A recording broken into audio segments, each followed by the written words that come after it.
Let's see. Kiwi's in the building. What's up, Kiwi? Welcome in. Welcome in. Welcome in. Let's see.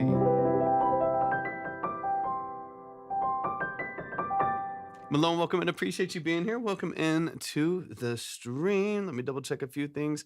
Thank y'all so much for tapping in. I appreciate y'all being here today. Eric is in the building. Welcome in, y'all. Welcome in. Welcome in. Let me see what we got going on here. Let's see what's happening here. Eric's in the building. What's up, Eric? Welcome in. Let's see. How are y'all feeling today? How are y'all feeling? How are y'all feeling?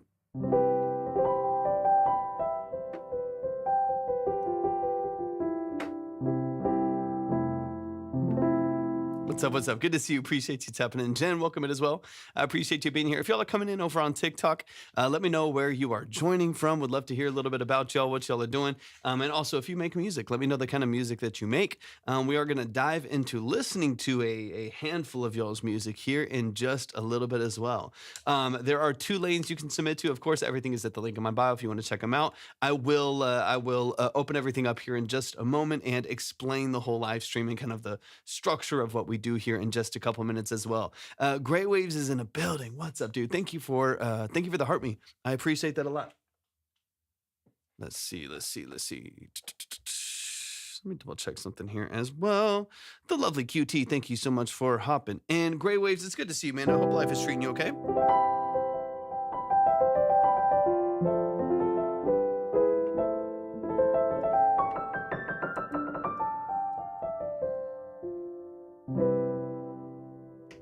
Found's in the building. What's up, Found? Welcome in, y'all. I appreciate y'all being here. YSC Truth, I appreciate you tapping into the stream. Once again, if y'all are coming in for the first time, I would love to know where y'all are joining from. If you make music, would love to know the kind of music that you make. Time Mind is in the building. What's up, Time Mind? Welcome in, welcome in, welcome in.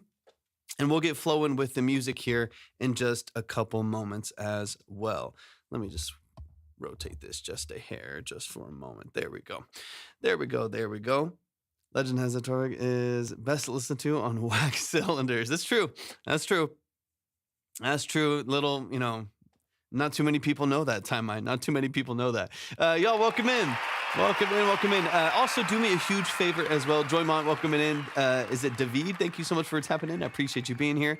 If y'all are over on TikTok as well, do me a huge favor. Make sure y'all are tapping the screen, share out the live with a few people. Don't forget to repost, send in your heart me, stuff like that. It does really help out the live stream quite a bit. And here in just the next couple minutes, I'll explain the 2 different lanes that we have and what they have to offer, and kind of the structure of the live stream here in just a couple minutes as well. But we are going to dive into your music here in just a couple minutes. I'm just going to wait for, we're on 3 platforms right now. So I'm going to wait for those platforms to kind of wake up, wait for things to get rolling, and then we'll dive into y'all's music, and I'll explain the structure of the live stream. What kind of music do you enjoy? It's hard because I work in and around a lot of different styles of music.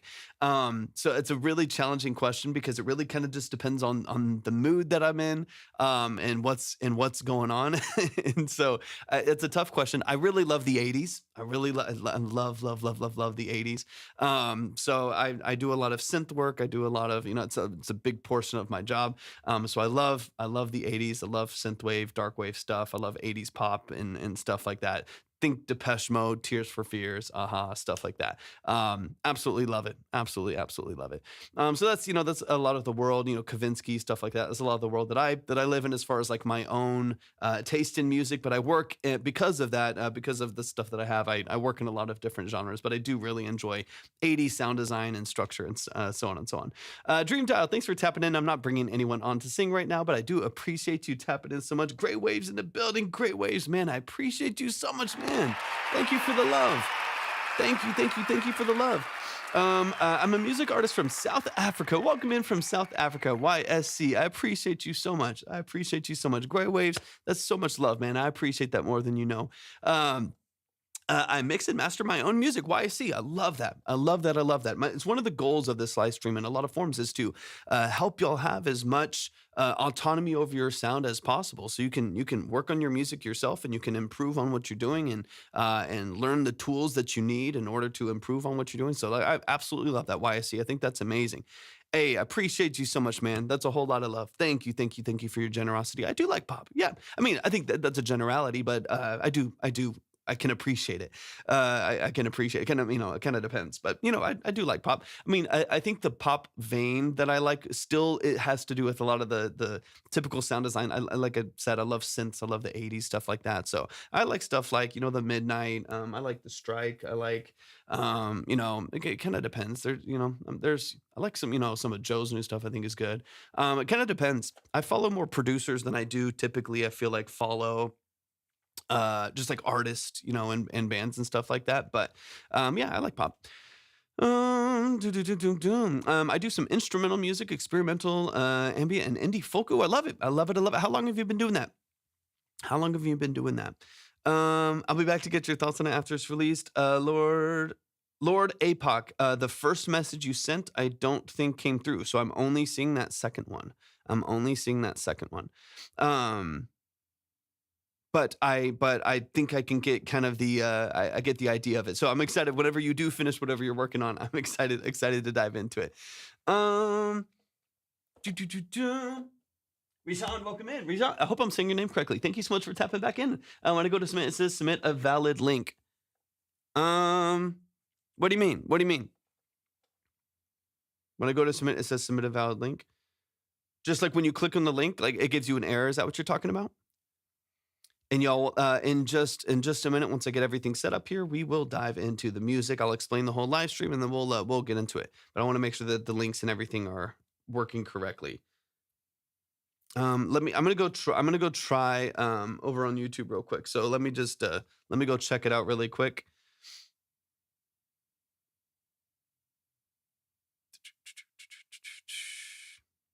Okay, beautiful. I love it. I love it. I love it. Fantastic. Thank you so much. I appreciate that a lot. Okay, yeah. Let me see what's happening just real quick. Give me one moment, y'all, while I just make sure I can see what's happening on YouTube and make sure I'm not getting any issues over there. But it's the same link everyone else is submitting to, so it should be working correctly. Because I already have like 6 people submitted, so it should be working correctly. But I just want to double check it over on YouTube real quick. So give me one moment, y'all, while I make sure that this is updated, and then we will dive in. And again, in a couple minutes here, I will explain kind of the structure of the stream and what we're doing here. Alexa, welcome in. Appreciate you joining. Welcome into the stream. Submitted. So it should. Sorry for the loop right there. It's gonna play this, but I want to check the link here. Let's see. Oh, you got it? 4807. You got it?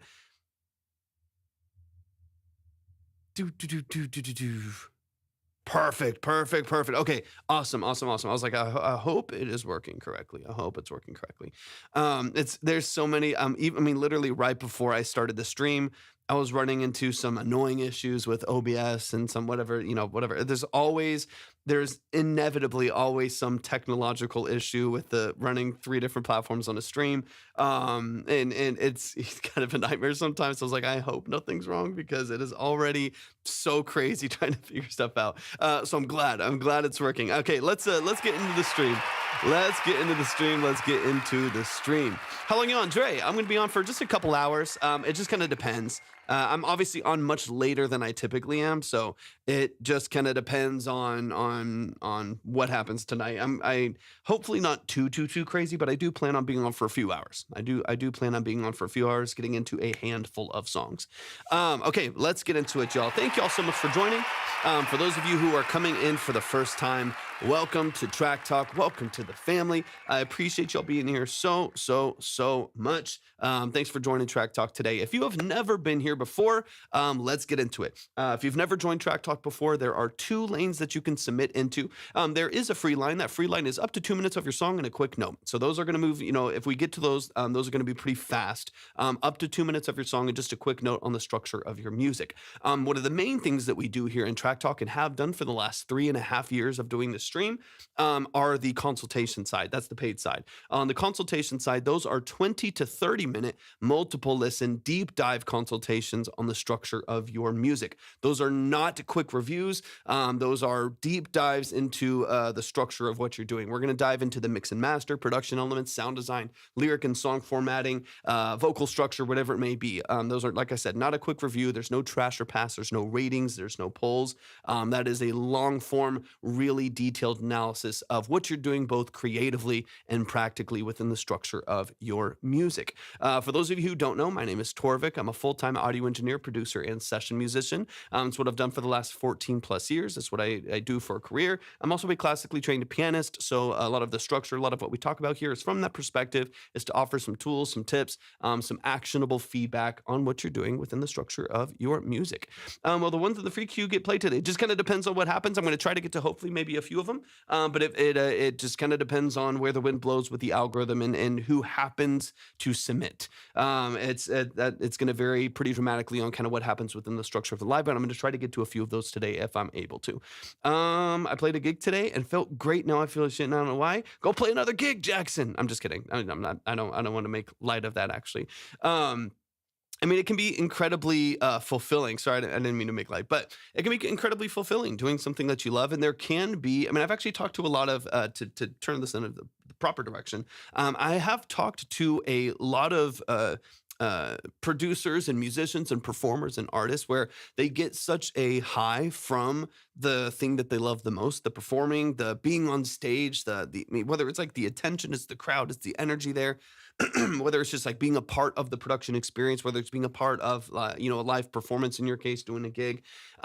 There's something really fulfilling about that and very energizing about that. And there can be a bit of a crash when you step out of that, which can be frustrating to deal with sometimes, it's like, and I think it is just because you are no longer for that moment doing the thing that is energizing you and fulfilling you. And that can be a bit of a roller coaster. It can be a little bit of a roller coaster. So I wouldn't say that that's super abnormal that you're getting some crashes out of some highs from, doing something that you love, doing something that you enjoy, that you said you had a great time at the gig, and then you have to pull away from that for a second and hope for the next one.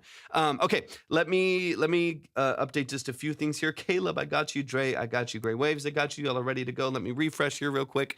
But once again, if you want to submit your music, I don't know if I've mentioned this, but we'll get into it. If you would like to submit your music, everything is at the link in my bio, whether for the free line or for the paid consultation side, which are the 20 to 30 minute breakdowns. If you're on that side, of course, we're going to dive deep and we're going to get into a lot of nuance and a lot of details when it comes to the structure of your music. All of that's at the link in my bio for both of those lanes. That's also where you will see the queue. So if you would like to see, the line, the order, you'd like to see kind of where everything is, that is where you're going to see that as well. You can decide if you want to go faster. You can decide if you want to move. You can see where you're at and take a break, so on and so on. If you're on TikTok, that's all at the link in my bio. If you're on the purple app, which we're live on right now, you can type !submit and the link will present itself to you. If you are on the red app, you can see the link in the description of the live stream.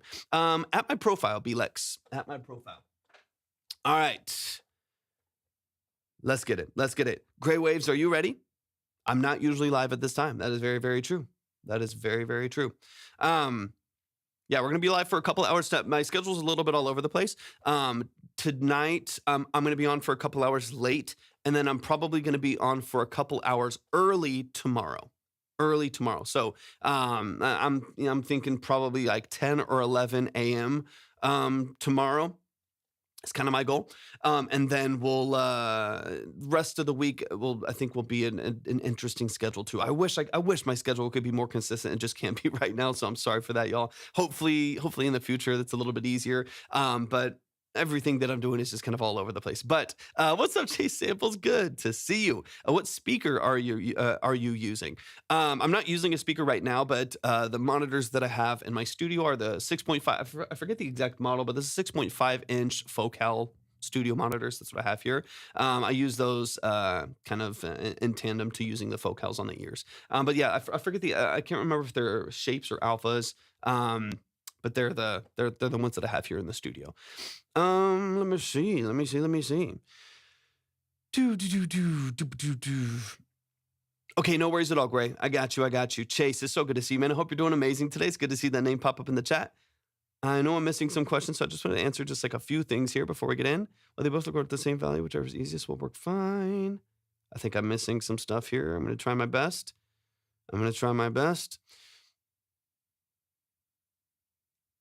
Yeah, dude, man, Gray Waves. So these are the Focal clear MGs. If you ever get a chance, anybody here, if you ever just happen to somehow get the chance to hear a pair, it's the best sounding thing I've ever put in my head. They're absolutely crazy. I love them. This is what I mix in actually most of the time. I don't mix I kind of produce through the speakers oftentimes, or I'll reference things in the speakers. But I'm not like doing any like surgical mixing there. Some vibe checks and some references to like make sure the production is balanced and stuff like that. Or if I'm if I'm using synths and stuff, I'll crank them in the speakers and I'll kind of go back and forth. But these are what I mix on, so that my mixing environment is incredibly consistent no matter where I go, and they have never steered me wrong. They sound absolutely fantastic. I interned at several Dallas studios that managed to get into one with Focal monitors. And yeah, if you get like the Trio 6s, any of the Trio series Focals, those are the 3-ways. Those are absolutely incredible. I mean, you're going to spend $4 or $5 grand potentially for a set, but they're absolutely fantastic. Those that I'd heard before that are great. The other ones that I'd heard before, the Barefoot ones, the bigger ones, the Barefoot ones, those are also fantastic for a similar range.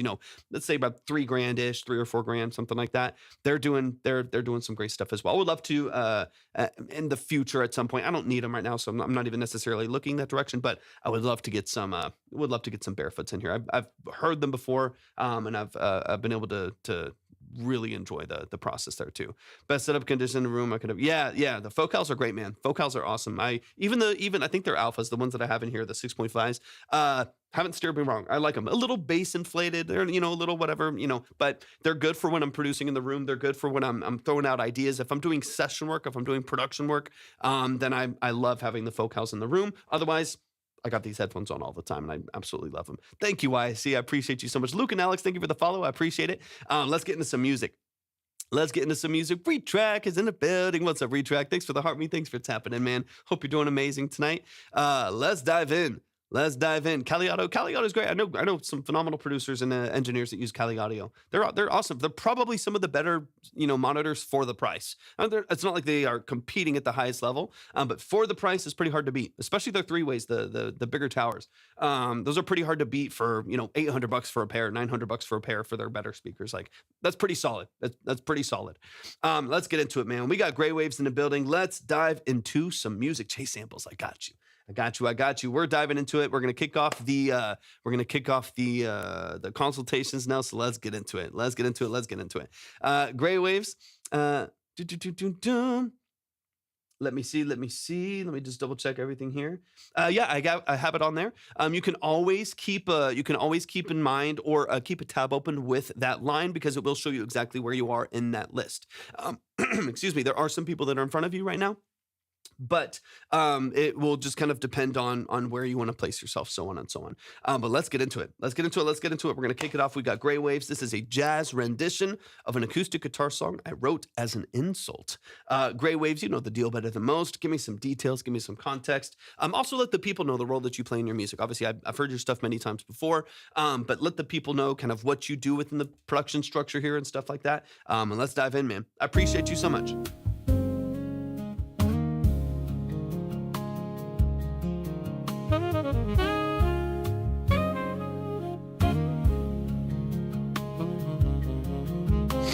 Cold box glow, 2 a.m. read. Most of what I'm hearing so far is generated. But yeah, give me some context. Mistakes. Grease stained gold calling my name.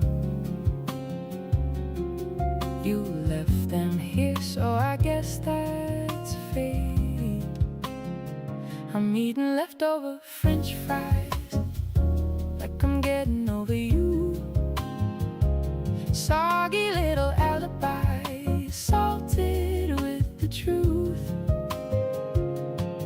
Every bite I rewind, all the stupid things. Oh, I got you. Okay, that's where that artifact's coming These from. leftover French fries know me better. But all of the production is than MIDI? you.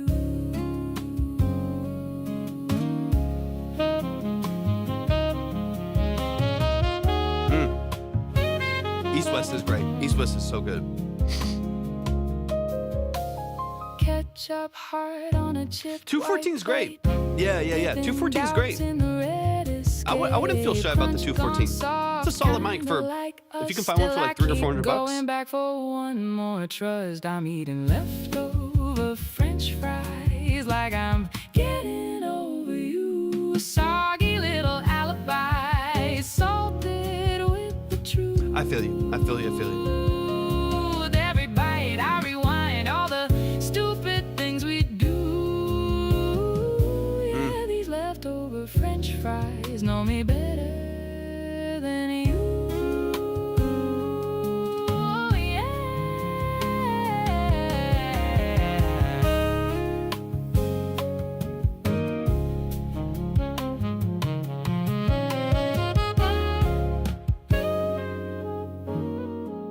Great velocity control, man. Great velocity control. Man, y'all show some love. Show some love. Not that the song isn't bright with the hi-hat and the kit and the upper clip, but it's still a lot of 5K, so on and so on. Yeah, those are even the 414. I've had 414s in the past. I used to have them on overheads for drums years ago. The 414s, even those can be pretty bright. They can feel like they kind of over exaggerate some of the high mids and the top end a little bit too. Let me see. Velocity is manually punched, if not played individually per layer. Is it one of these? They're freaking awesome. I just found it. Hey, Luke and Alex, I appreciate you so much, man. Yeah, we're about to dive deep. We're about to get into it. I'm excited. Thank you so much for tapping in. I will be live again tomorrow morning, actually. A very random schedule. It's between everything else that I have scheduled. It's between sessions. It's between other work. So I have a lot of random things going on. So tomorrow, it'll be like tomorrow at like 11 a.m. I think 10 or 11 a.m. tomorrow, I'll be live again. Sunday, if I'm able to go Sunday, potentially, it'll be like Sunday night. And then who knows what next week looks like. It's a little, I typically do these live streams just kind of in between all of my other work and stuff like that. So it is a little bit random, but I'm going to do my best to go as often as I have the capacity to. Let's go, Chase. Let's go. Okay, dude, I appreciate you so much. I appreciate the love. That's a lot of love. Let's get into it, man. Let's show some love. Let's show some love. We got a back-to-back from Chase in the building. That's the family right there. I'm excited to dive. That's about to be a heavy. We're going to get a variety pack today. I already know we got some heavy songs coming up from Chase and a bunch of other variety in the mix as well. So let's dive in. And also, y'all, don't forget to make sure that y'all are following or subscribed on Twitch, YouTube, and TikTok. We do these lives usually, I would say, at least like 4 times a week, intermittently just between other projects and stuff like that. So I appreciate y'all joining. Once again, if you would like to submit your music, everything is at the link in my bio. That's where you can see either the free line or the consultation space. And if you want to go faster, of course, that's up to you. There's no pressure. Just depends on if you're a little bit time crunched. But let's get into it, man. Let's run it from the top. That is Jazz French Fries by Gray Waves. Gray Waves, you're awesome, man. Incredible producer. Love your progression here. Love the build out. I'm very impressed with all the MIDI work that you're doing. Now, obviously, currently speaking, because of the limitations you were talking about with your vocal and kind of what you're doing, that you put those vocals over the top. We have a generated vocal over the top to kind of fill that gap for now, maybe until you can find a vocalist to fill that out and give you the complete control that you're looking for over the song. But the production structure here, all being MIDI, is very impressive.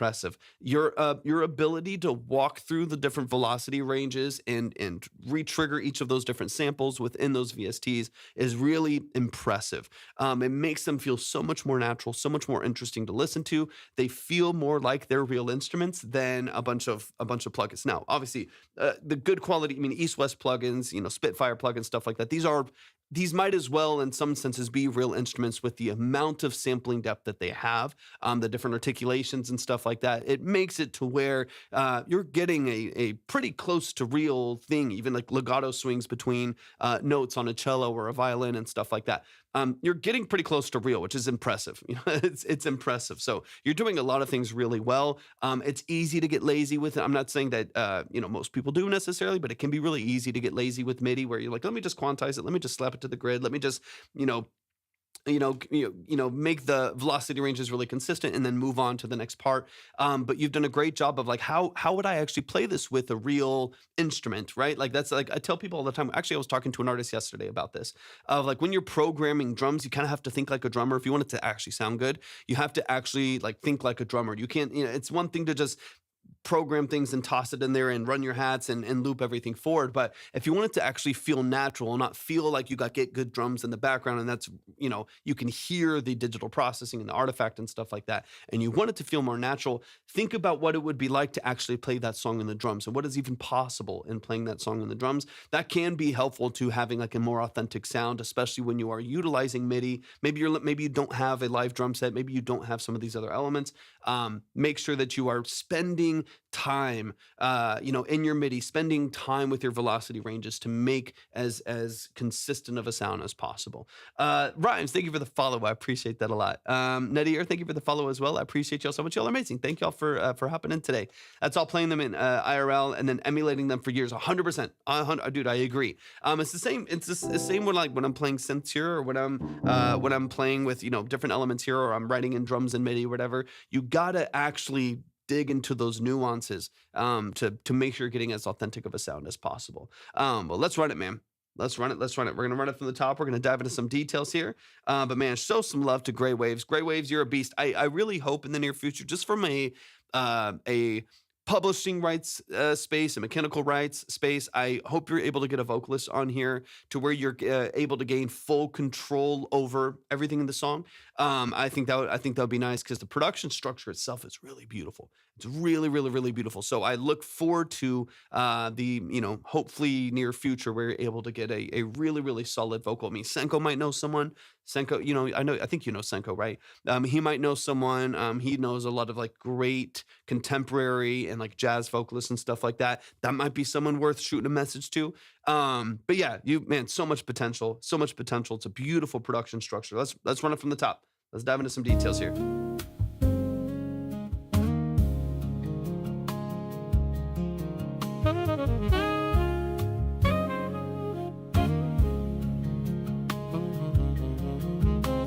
Cold box, glow, 2 a.m. rain. One thing I would probably recommend on the guitar in the background there, just because you do have I'm actually going to back it up here a little bit. You do have like the rigidity of the quantized VST. And I think I would just be careful of, especially because you currently do have a generated vocal over the top, of being too hyper consistent. Now, velocity wise, we already talked about velocity wise, locked in, sounds great. Rhythmically, phrasing wise, tempo wise and stuff like that, and actual pocket wise is pretty rigid. So you get the very bum bum dum bum bum bum bum dum bum bum, and it's very, very locked into the grid. It feels very digitally sequenced. So I think it would be nice to clarify that a little bit. And also, let me fix this error. Wait, what's this? Great Waves? What's this, my guy? Chai's in the building. What's up, Chai? Welcome in. Completely me this time, missing some static. Okay, wait, let's dive in. Dude, okay, hold on. Dude, you did not have to do that, man. I appreciate you. I appreciate you more than you know. Let's dive in. I'm going to switch, if you don't mind, I'm going to switch straight to this. I'm going to switch straight to this one. I'm going to run this one straight in this time without messing around. And let's kind of see where this one goes too. Derek Bennett, good to see you, man. Dude, thank you so much.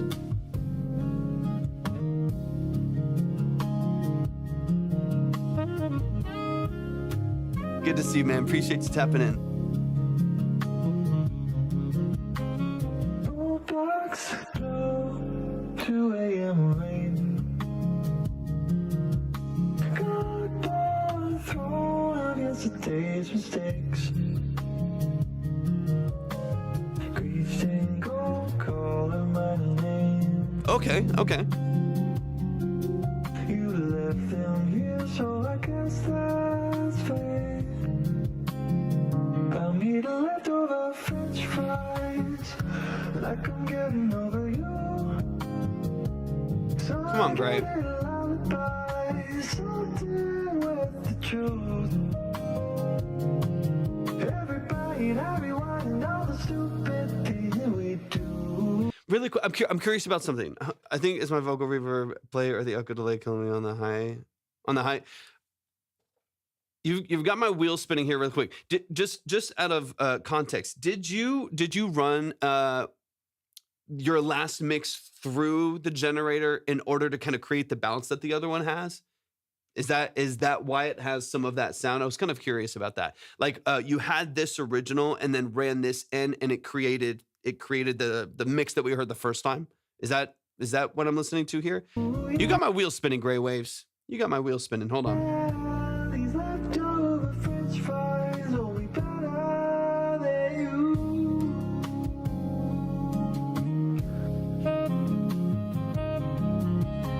Got you.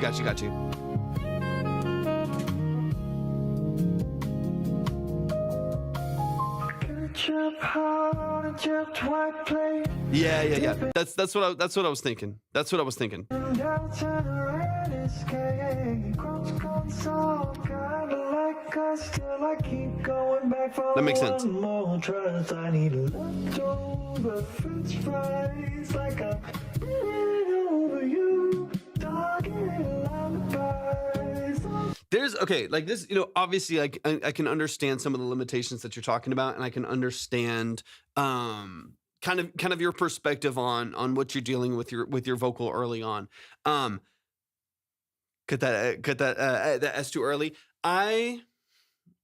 Here's what I'm kind of interested. I'm gonna back it up. I'm gonna back it up from the top. I'm backing up from the top here really quick on this one too.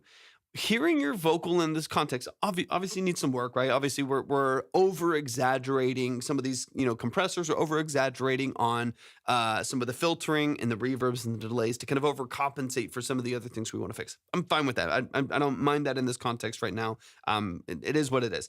I'm kind of curious about a couple other ways that we could reinterpret this song as well. I'm going to run it from the top here. I want to listen for something really quick here. Especially this early pocket.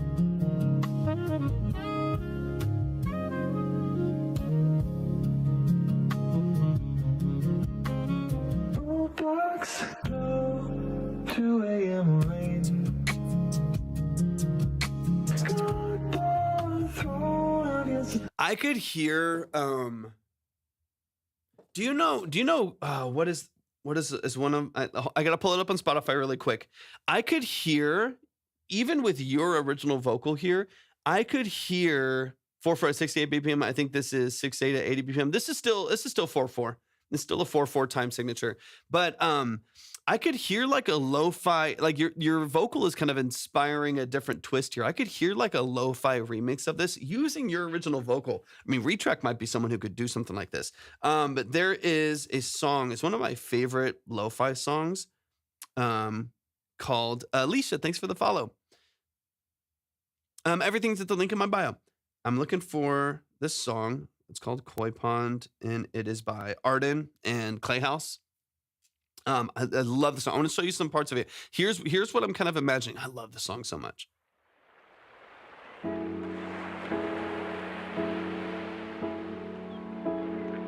Let's go. But I want you to listen to this kind of like really great chord structure, and then listen to what the vocals are doing. This is why I'm interested by what you're doing. Even though I know on your end you're hearing it as like mistakes and you're hearing it as all these other things, I'm interested with how you could actually take this, what you already did, with some of your jazz undertones and actually create like a really tasteful like lo-fi record that could be really interesting. Anyways. Vocal structure is kind of what I'm paying attention to.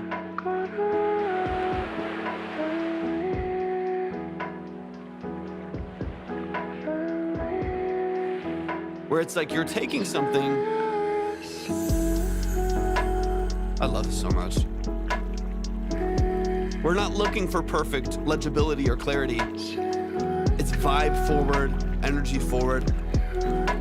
Hey, what's up, Slim? Welcome in. Same. This is, again, different context. This is a different structure for the song, so on and so on. So what I'm kind of looking for in this context is how can we take what you have, and if you're finding that there's a quality limitation that is keeping you from expressing your song the way that you want to, how do we work within the constraints that you have to create a production structure that is pointed, almost chill step. Yeah. It's slow. It's halftime. A little bit of swing on the drums. It's very like metallic. You get some Foley. We have water noise. We have some birds in the background. It has this really interesting context that I think is really, really nice. But I'm hearing that and kind of hearing what you have. And I'm like, how can we just take what you have instead of fighting the quality? You know what I mean? Like, instead of being like, I can't get my voice to be where it is, so I'm going to go a different direction. But that different direction also is giving you limitations and is also creating some obstacles in your ability to push the song out there. Like, what if we just take it and kind of mold it into a different form? And again, I'm not here to change your song. That's not what I want to do in any form at all. But I'm just want to get your wheels spinning because mine are right now. And like, how do we take what you have and maybe we put it into a context that actually allows for some of the quality issues that you're dealing with? It actually gives you some space to experience some of the low fidelity issues that you're kind of running into. And in fact, we complement them and we mold them in a way that makes this like a really interesting, like chill jazz, lo-fi record. Like, and you could do a whole album of stuff like this, man. You obviously have the talent for it. That's kind of what I'm listening for. I need spun wheels, 100%. So let's dive into that. Did you get the tier 1 for me? Biggest star, work soon, like 30 minutes. Yeah, Momager, I do have that on the list. The tab that says see the queue, when you go to like the submission form, there's a tab there that says see the queue. On that, you'll be able to see exactly where you are in line. If there's people in front of you, if there's people that have skipped past, so on and so on. So you can kind of see where everything's at there. Let me hear this early part here. Of course. Okay, so like here's where, and again, because you sent both of these, man, I appreciate that so much. So let's, for the sake of hearing kind of what that is, here's what I want to look at for 2 seconds. Just again, get some wheels spun, get some wheels moving. Leisha, appreciate you. I appreciate it. Okay, let's see. Where's my? Hopefully contact was giving me some issues the other day. There's always some annoying update or something that's going on. So let me see if this pulls up. It might not. We'll see. But I want to kind of show you what I'm thinking, what I'm talking about. I love seeing how much the AI try to change the bass instrumental between the two. Yeah, it's interesting going back and forth. We don't need this update here.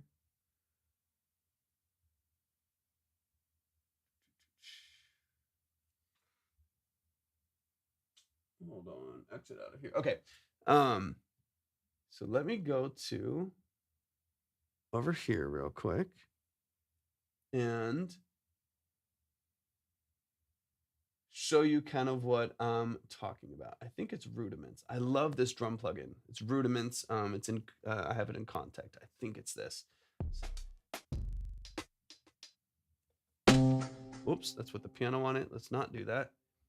But I kind of want to show you some version of what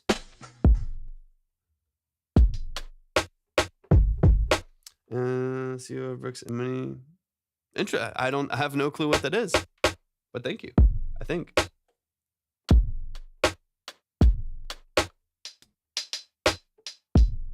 little swing on that. I don't mind it. I'm not going to spend too much time on that. So, but I want to get the idea out and kind of show you what I'm talking about. But here's what I'm actually going to do in order to kind of fit this in with what we're talking about. We're going to go ahead and, we got to go classic lo-fi so you can kind of hear what we're talking about. And we're going to go RC20. RC20 makes it easy. RC20 makes it easy. So let's pull this up. We're already halfway there. We're going to duck it a little bit. Tone's going to go down. I'm going to go vinyl 2. Let's create a little bit of wobble. Actually, we don't need all the stereo noise there. Little 2 breakup. You're good. We're here. We're working. And we're going to filter it down a little bit. Bring down some of the noise. Shorter decay. Okay. So here's like what I'm...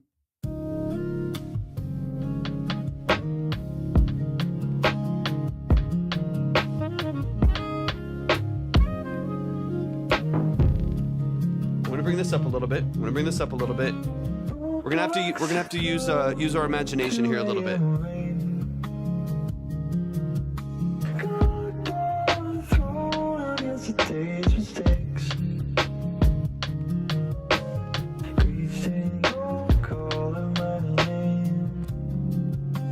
Hold on. Appreciate you.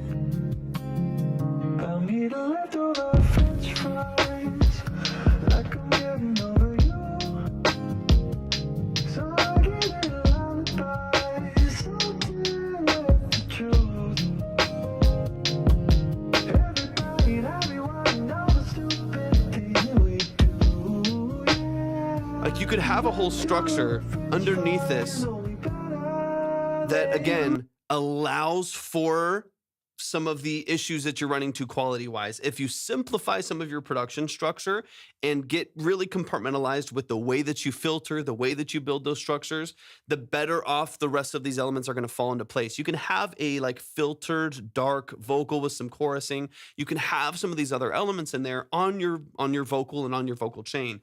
That aren't fighting the quality issues. You don't have to worry about, the lisp you were talking about. You don't have to worry about the over brightening happening with the C214, right? You can filter everything down. We can saturate it tastefully and have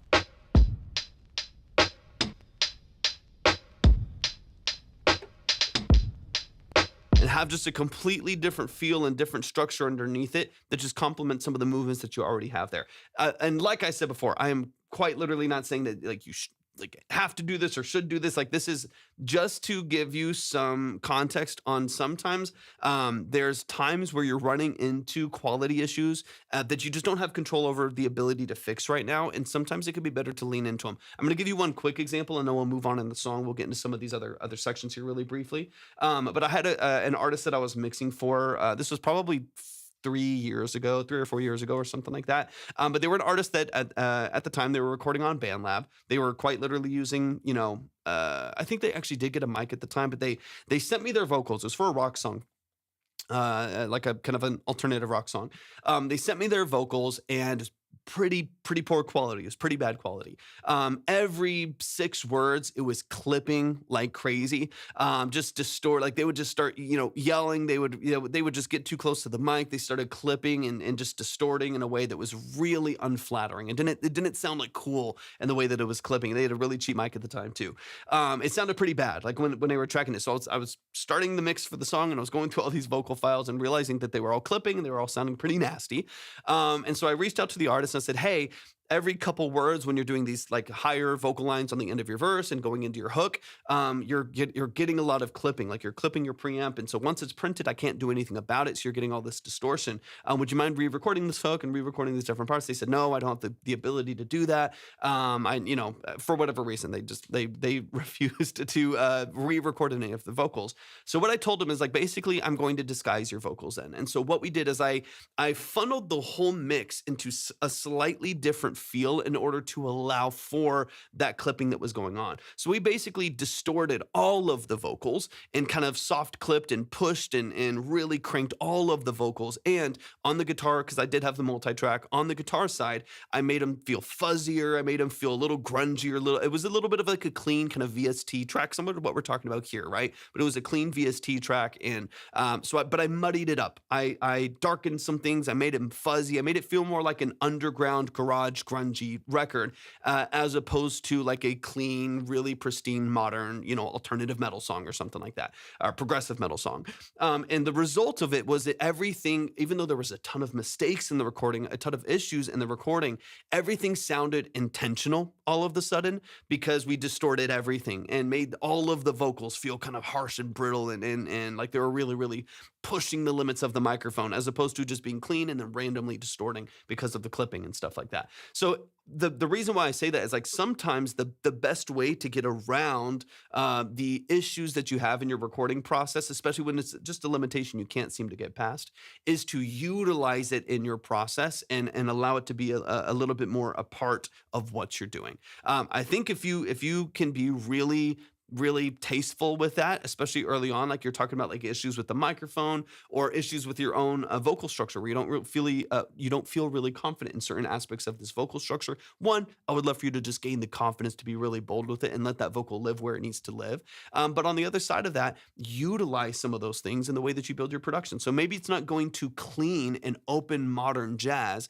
because if you go to clean, open modern jazz, we're really going to hear the issues with the microphone. We're really going to hear the issues with some of that vocal structure, or you're going to have to turn to different directions in order to like replace them. And then that's going to give you other limitations like we've talked about. Licensing limitations, publishing limitations, sync limitations, stuff like that. So anyways, all of that to say, I think you have an opportunity to, create some really interesting stuff and utilize the things that you are talking about here and actually integrate them into your sound and integrate them into your process as a producer instead of fighting them. And I think the more you do that, the more consistent your music's going to feel. Okay. Thank y'all thank y'all for tapping in. I appreciate y'all's patience as well. Velvet, thank you for the follow. Kasama, good to see you, brother. Thank you for tapping in. But let's run it. Let's get into kind of the later sections here. And I hope, Gray Waves, of course, I hope this is helpful. I hope this, this is clicking in some way, in a way that, feels like it's beneficial to you. If there's anything else you kind of want me to look at or you want help with, please let me know, because you did send both of those in, so I do want to make sure you get what you need out of this. But yeah, of course, just let me know. Jesse Wadsworth, good to see you. Thanks for tapping in. All the stupid things we do. He's left all the French fries, only better than you. Thank you, Velvet. I appreciate it.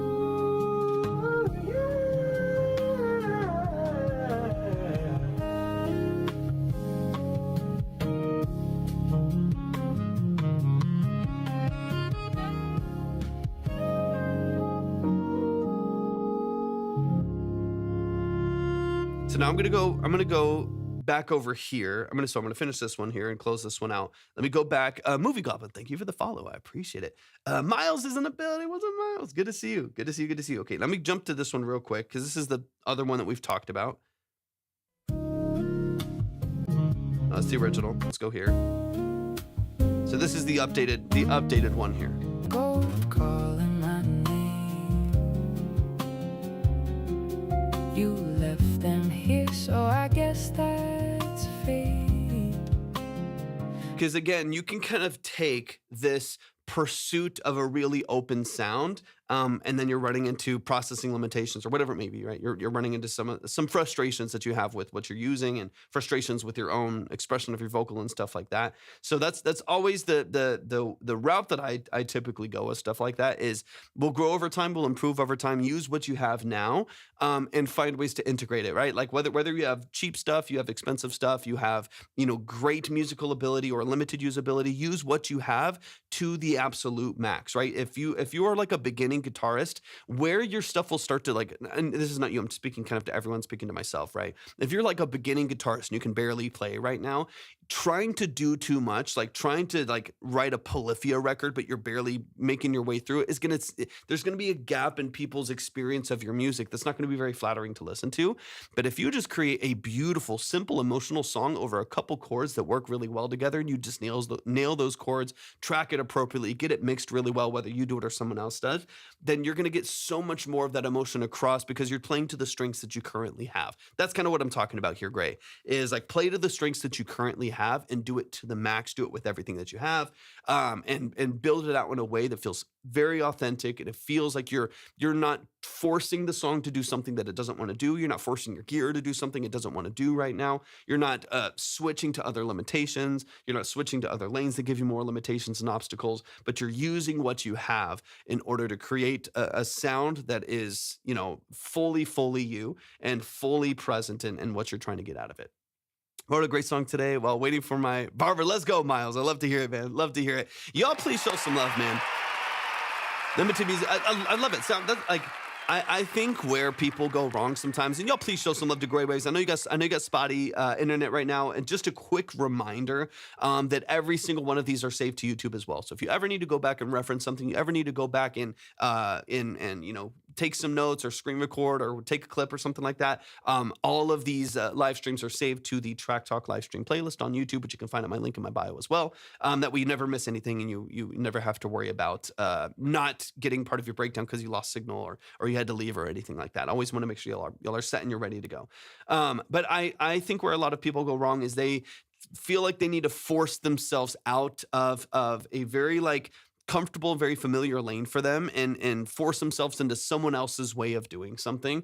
In the same way, like this happens on TikTok all the time, where someone will go viral for like a really like a really simple clip that might literally be just like their iPhone recording them like sitting in their minivan playing an acoustic guitar and singing, and it's just like the iPhone audio, and they get 28 million views on it, and they go crazy, and everyone's like, we need this song. So they go to a studio and they do like a whole studio breakdown and spend $5,000 on a whole production, and they get signed to something, and then they finally release that song 4 months later, and people are like, well, this doesn't even feel like the same thing. For one, like the time has passed, and this is not what we fell in love with. This is not what we were endeared by. You know what I mean? Like, I think a lot of times people feel like they need to like move in a direction that isn't authentic to like what's actually happening within their skill sets, what's actually happening with their ability to promote and stuff like that. So I would just encourage y'all to like use what you have. Like you don't have to step too far outside of that. If something is working really well for you, and it's simple and it's clean and it's easy, you don't have to reinvent anything. Like if that's what your audience is connecting with, feel free to sit there and express yourself authentically and grow with that and try other things. But I just think people feel like, man, if I don't like get a Grammy winning engineer on this, if I don't produce this in XYZ way, then it's never going to happen, because this is what I've seen from so many other people. But just remember that your audience is at the core of that. Your audience and the people that relate and connect to what you're doing, and your own like authentic desires for what you want to do musically matter so much more than that. But y'all, please show some love to the family. Show some love. Gray Waves, appreciate you so much, man. Seriously, more than you know. Love and appreciate what you do, man. Thank you for sending both of those versions, and thank you for your generosity, man. I genuinely really, really appreciate it. Y'all show some love. We got Caleb in the building. Let's keep the music running here. I'm gonna try to get through as many as we I'm going to try to get through as many of these today as I can. So I'm feeling this isn't a song request kind of thing. My name's Jeff. Welcome in. I appreciate you being here. Producer Dre, thank you so much for the heart me. What we're doing right now are long-form consultations. So it's not just a quick request here in the chat. This particular side that we're in right now is the consultation side. So these are 20 to 30-minute, multiple listen consultations on the structure of your music. So we're diving into mix, production, sound design, lyric, song formatting, whatever it may be, depending on the artist or the producer or the musician who's in front of us and kind of what they need, what they're trying to get out of it, what would be valuable to them. And that's kind of the structure of the stream here. Dre, thank you so much for the Go Populars. I appreciate you. Thank you for the love. Thank you for the love. But if anyone wants to submit, everything's at the link in my bio. I'll be on for another couple hours, hopefully. But we got Caleb in the building. This is Long Way Home. This is not released, trying to figure out how to produce it to sound modern and professional. Obviously, I know the vocals need work, and to be retracked. Pretty much just worked out the arrangement and looking for advice on how to improve from there. All right, let's get into it. This is Caleb in the building. Caleb, hop in the chat. Let me know where you're at. Let me know that you're here so I can make sure I know kind of who I'm talking to in here before I hit play, and also just to make sure that I know that you're here. And then we'll dive into this next track. I'm excited. Perfect. Caleb Keener in the building. Let's run it. I think if I'm not mistaken, it's my first time hearing you. So give me some context. I mean, I'm obviously seeing that you produced it to the extent that I know. But yeah, talk to me about the role that you play in your music as far as producing, vocals, mixing, things like that. Any details you want me to have, what you're using, process, things like that. Feel free to drop them in the chat, man. Let's get into it. This is Long Way Home by Caleb. And I currently am on SoundCloud. Okay.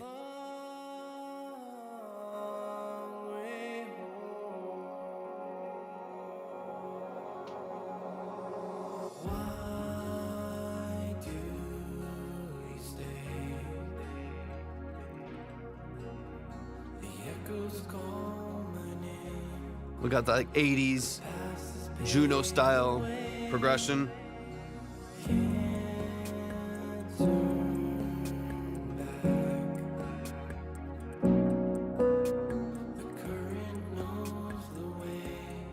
Link in my bio. I like it. I love the 80s. Dre, submit it to the free line. You can only do it once, I think. Submit it to the free line, and then I should be able to, I'll just pull from that one instead of the other one.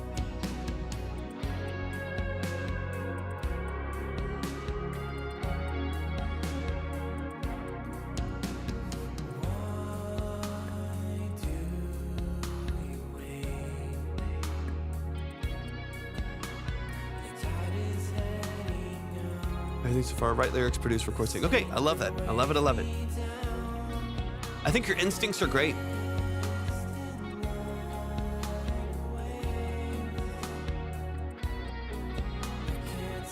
Like a lot of your sound design choices feel very, very in line with 80s pop.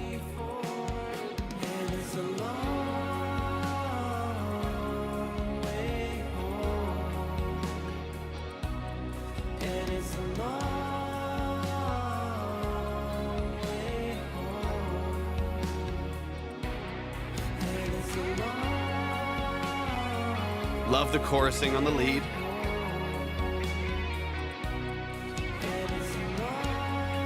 Yeah, it kind of is, yeah. 80s pop, baby. Sounds good. Sounds good, Dre. Yeah, let me know whenever we get there. Y'all, please show some love to Caleb Keener. That is Long Way Home. They're right here in the chat, so do me a huge favor, and everybody here, go follow them, show them some love and support. Jelly Bear, welcome over on the Purple app. Appreciate you tapping in. Thanks for joining. This one was kind of Phil Collins, Brian Adams, Richard Marx, 100%, 100%. I mean, it makes all the sense in the world. Let me know really quick before we dive back into it. Hobby Sis, thanks for the follow. Let me know what you're recording on. Like, let me know the DAW that you're using and stuff like that, so I can get some context on what we're hearing as well. But let's run it from the top. Let's dive into some of the details here. I'll try to move at a good pace. Producer Drew, thank you so much for the gifts, man. Thank you so much for the gifts. I appreciate it a lot. Jelly Bear's on the Red app as well. Welcome over there as well. You're all over the place. Thank you for tapping in. It's going fantastic. It's going well. Late live today. I'm not typically live this late, but my schedule is all over the place. It's a nightmare, but I'm happy to be on. Let's run it from the top. Let's get some details here, and then we'll dive in. Logic Pro using an Apollo Twin and a WA-87. Let's go. It's a long way home. By the way, love starting with the vocal right here. Love starting with the vocal right here. You know what would sound great underneath this as well? Nice to see you. Nice sense behind you. Thank you. Thank you. I love it. Actually, there's hopefully, all things willing, a couple more coming. Couple more coming very, very soon. I'm very excited. You know what I would love to hear underneath the intro? Everything else is VSTs. Beautiful, beautiful. What I would love to hear under this, this early section right here, is you fading in like a Hammond B3 with a nice rotary, like a Leslie on it as well. And then just as the progression is going, you just like fade in the high 1 chord, or like fade in this case, it's like an F sharp major, fade in the F sharp major, and then maybe like the F sharp 2 or sus or something like that at the top. And just like fade it in right there with a bunch of like, modulation and like wide hall reverb on it. A nice washed out organ in the background right there, the B3 would be so nice in this intro right here. What's up, Magnum? Welcome in. And this start to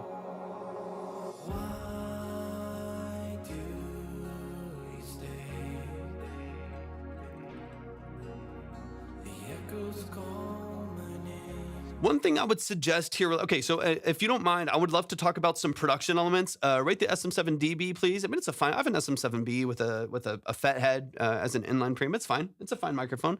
I think I prefer just using other preamps than just having the SM7 for a $500 microphone. It's fine. It does the job if that's the job that you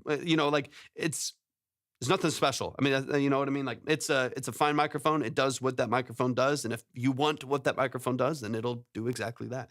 It isn't, it's nothing special. It's a fine mic. It does a good job at what it does, being a dynamic microphone, hypercardioid dynamic microphone. Can handle a lot of noise. Slap it on some drums, put it on vocals. It'll do a good job.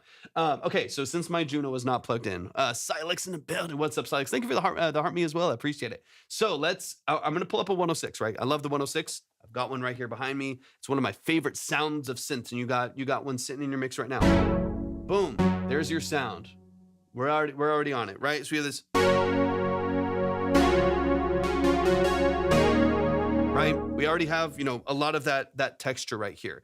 So Eytan's in the building. What's up, Eytan? Here's one of the things that I'm kind of looking for in your sound, and this is actually going to come down to your sustain on your envelope. Right now, I don't know, you might be using a stock plugin, right? And this doesn't necessarily matter. The sound is typical of a Juno style. Maybe you are using a Juno emulation, but it's typical of that's kind of a lot of the Juno sound. Now, once we lower the filter, which I'll show you here in a second, and lower the sustain on the envelope, what that's going to do, the Arturia Juno, beautiful, beautiful, beautiful. That's I have the Roland one open right now. Same concept, emulated of the same thing. When you lower this, what is creating a lot of this kind of noise in the background of the mix is the fact that the envelope never really closes. The sustain of that envelope is staying open really long, right? So the attack, hits pretty quickly. It decays fairly quickly. That's where you're getting that kind of pluckiness from the synth. But then once it decays, it holds there for a really long time. And it makes even your most like intimate moments of the song where you want it to be like more vulnerable and close feeling, it still feels kind of loud and big, even when you want it to be like, chorus acoustic guitars, like Phil Collins style, like you were talking about, with some interesting drum structure in the background. But Eytan, it is definitely past my bedtime. But what we can do, and I'll show you right here, we'll go up an octave right here. If I lower the filter, which is something that'd be very easy, would be very easy for you to do as well. What be on out of academic interest purely? Nothing, believe it or not. This is just me. That's probably more shocking than another answer. But okay, I'm going to lower the VCF. So we're going to lower the frequency here to give it a little bit of that texture, right? And then I'm going to lower the sustain.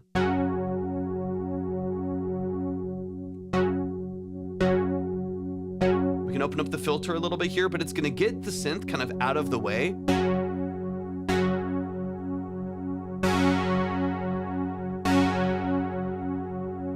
It's going to darken it a lot afterwards. And from here, we can lower the filter. Let's go a little more. Let's go a little bit longer.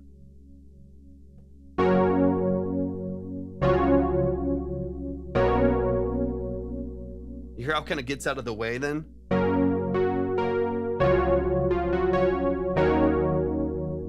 But it kind of folds and gets out of the way. When you're listening to what you have on here now,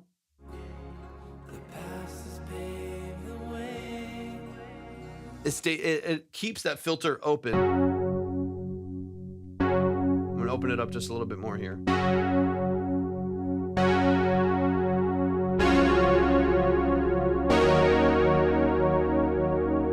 How it stays open. And then it just, even though there's nothing wrong with the sound, it's still a great sound. It's one of my favorite synths in the world. That's why I have one. I love it so much. But it just, as far as how the sound, even though it's a great sound, how the sound interacts with the mix is it just steps on the toes of the lead vocal a little bit. So that's where I'm like, if we bring the sustain down here and let this fold a little bit more, lightly lower that frequency.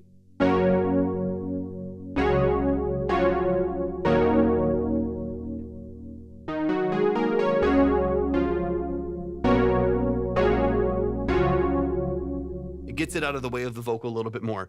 And it's just those like two little elements right there, like adjusting a little bit of your frequency and adjusting maybe your decay and sustain a little bit right there. That alone helps get the synth out of the way and acts a little bit more like a classic chord structure, almost like a piano or like a Rhodes or something like that in the background, using your same sound. Because I like the sound a lot. I honestly don't want you to change a lot about like the reverb and chorusing that you have going on. All of that I think sounds fantastic and it's really interesting. I love the sound. A small morphing of it will leave more space for that vocal in the mix. It'll soften your verses a little bit more and allow for like your vocal on the top to give you a little bit more energy there. TikTok was bugging, so I moved over to YouTube. Sounds good, Chase. And if you get ads anywhere, you can hop from to YouTube to Twitch to wherever and just bounce around wherever it makes sense. Okay, let's get a little deeper in it because I really like your sound design. It's great.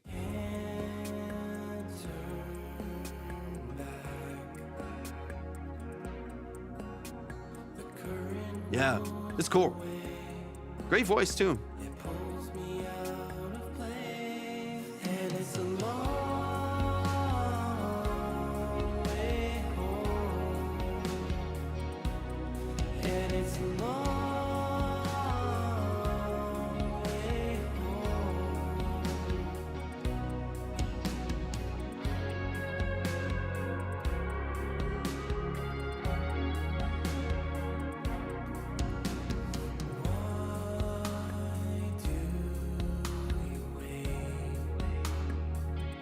Nice job with like the gated reverb too. The sinker weighs me down in a distant night away.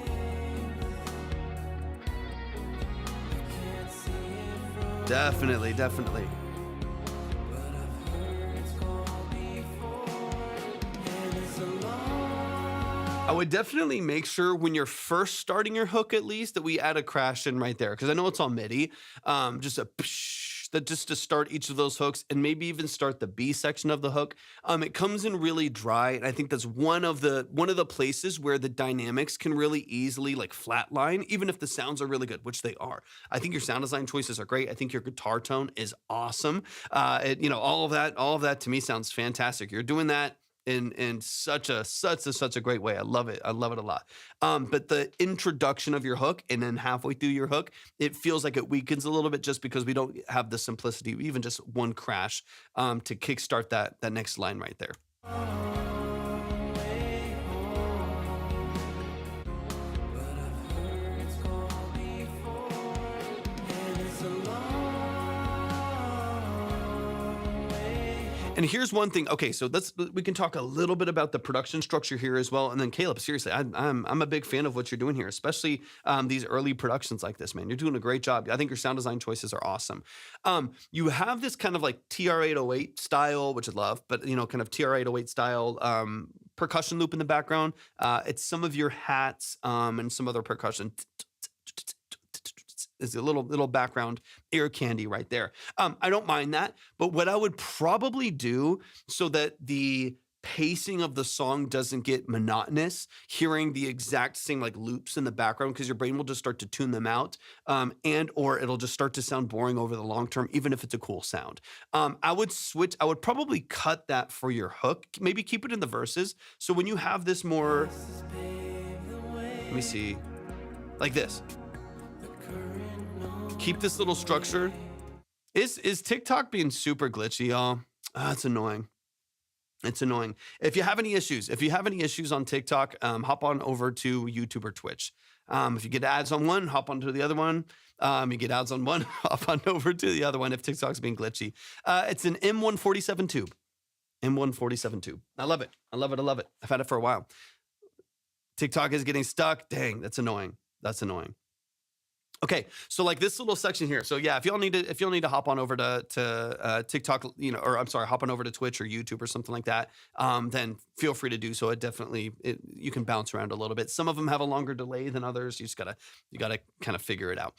Okay, so on right here, like I love your sound design choices here for the verse, right? So this percussion here, again, classic like TR-808 80s drum machine sequence sound. Love it.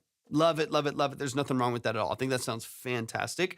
Keeping the same hat patterns and some of the same percussion straight through the hook can start to make that feel more monotonous. So what I would potentially do is drop the percussion loop, at least that particular one, from the hook.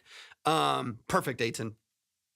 Drop it from the hook and switch it for like either a shaker pattern or like just a like 8th or 16th note tambourine. So when we bump up here,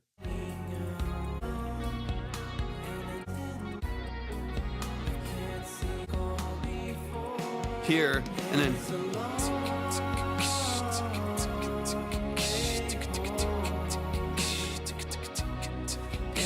just like a classic like 16th tambourine with it.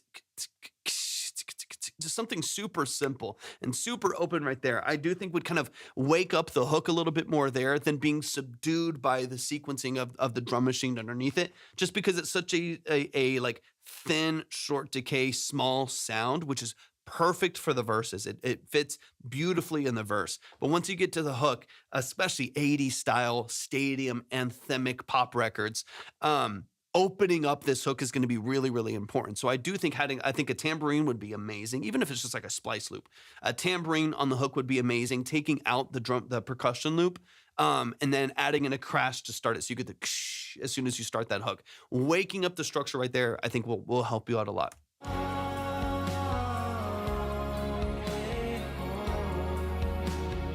It's close in price. It's about the same price as U87, but not in sound. Not at all. Completely different sound. I like this a lot. I've used 87s plenty of times. I like this so much more than the 87.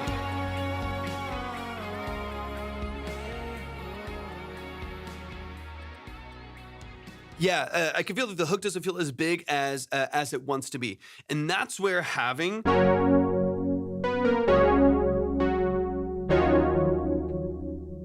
really consistent chorus obviously is going to be the foundation of that. And then also don't be afraid of, especially for like a stadium pop record, like, you know, what you're going for here.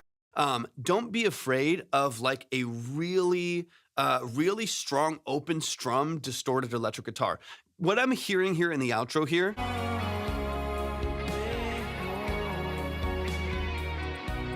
there's a lot of like changes in lead lines and so on and so on. Yeah, all genres, absolutely all genres. A lot of changes in lead lines that are kind of, you know, they're, you know, mirroring over each other and walking over each other there. And some of them are great, like those lead guitar lines are great. But you don't have a lot of, outside of just like this kind of DX7 style in the background and maybe some of those chords that you have in the background, you don't really have just like a nice like open strum right there that gives you a little bit more like weight and a little bit more openness right there.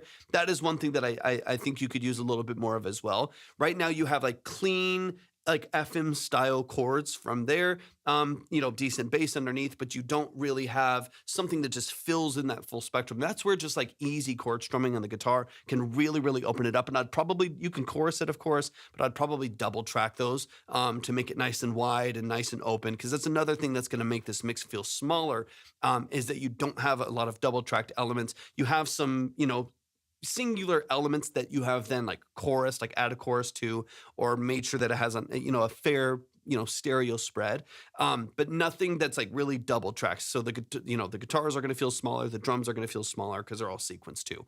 So if you can start to open up this mix and you know, create some width, create some openness, as well as have some other elements that fill in that frequency spectrum a little bit more. Another thing that I would do is, like, just as an example, is if you have the same Juno chords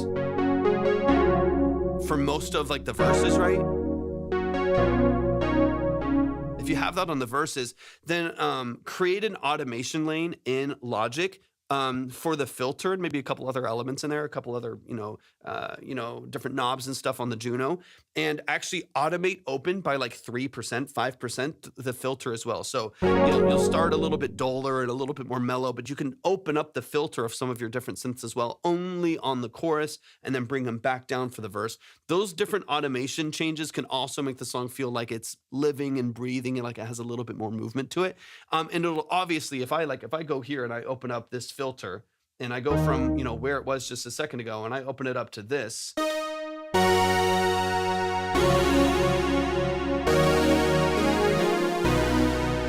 and you'd maybe make some other adjustments here. And that sounds so much, you don't have to go that crazy. Maybe a little bit of resonance, a little bit of a lower filter.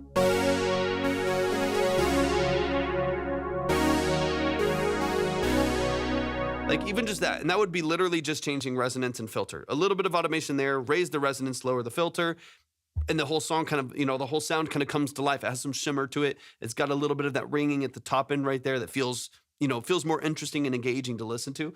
Little things like that are subtle changes that would go a long way to opening up that sound quite a bit. Man, y'all show some love. Show some love to Caleb Keener. Show some love, show some love. They hopped over to the Purple app for a little bit just because TikTok has been a little bit glitchy.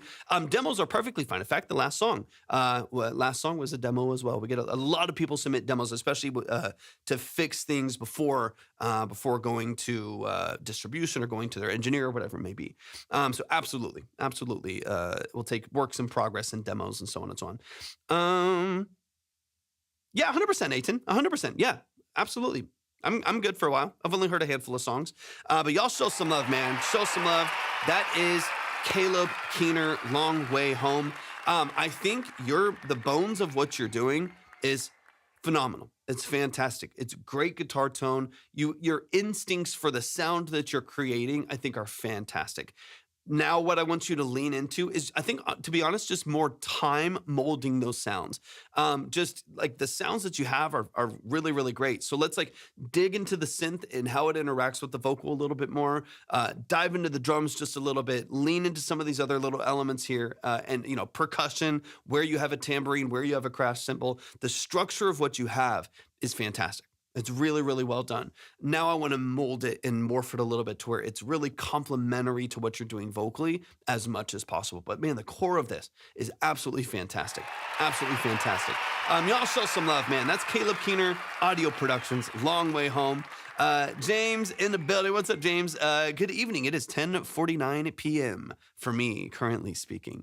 If you would like to submit, everything's at the link in my bio. I probably will close the line soon. Probably close it soon.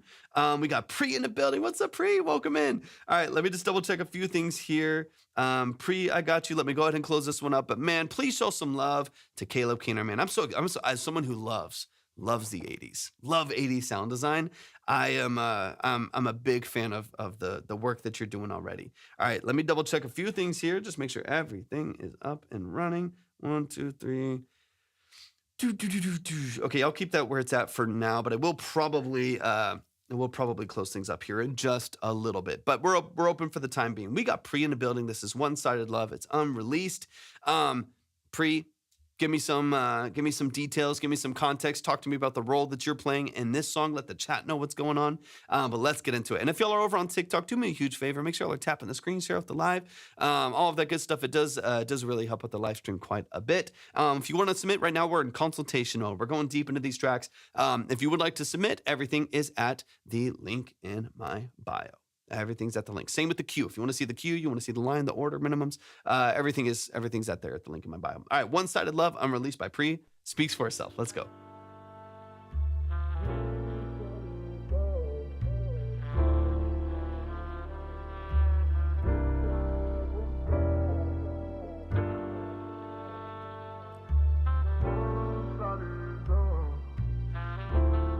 Remind me if you're producing your own stuff, Pre. I did it for the love, now I hate this shit.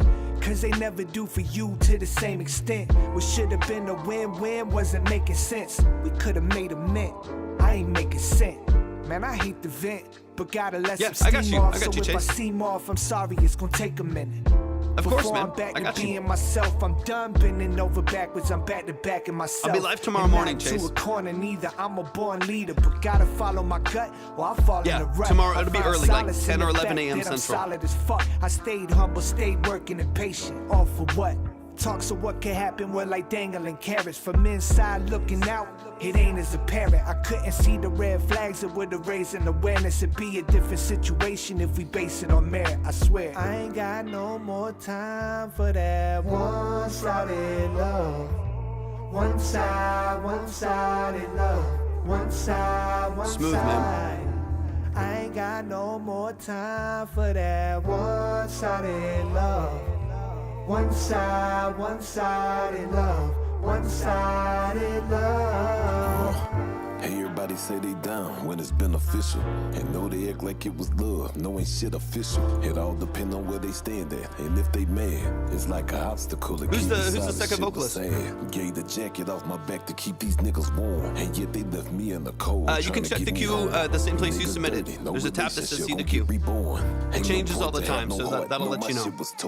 Why the fuck them niggas trying to finesse? Now them bitches in they feelings cause they feel like I'm bliss. I ain't gon' lie, I was stressed trying to overlook the miss. Smooth, Either man. way, did my best. I'm on defense until I risk. How they mad at me? I'm the one that they fucked over. I ain't even tried to get them back. Shit was over. I'm trucking like a Nova, somewhere rolling like a boulder. They ass gon' get the shoulder like it's freezing. Keenan, thank you for the follow. I ain't got no more time for that one-sided love.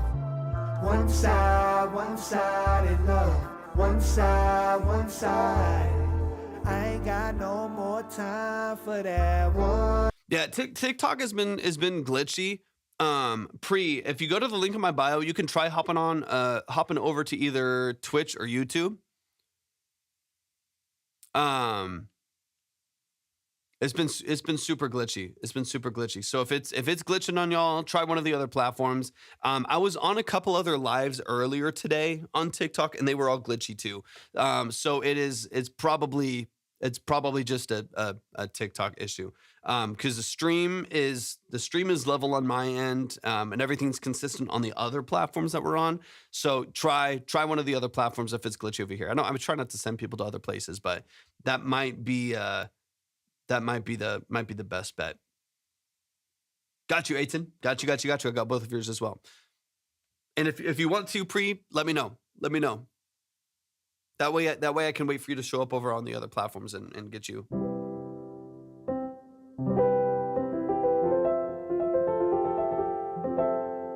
Yeah, if it's glitching and it's just unbearable, the other platforms are not. The other platforms are not glitching. But if it's gonna happen like randomly, it's gonna be so annoying for y'all. I would probably just tap in on YouTube or Twitch. Same stream over there. That way you don't have to worry about it anymore because it's super annoying. Super annoying.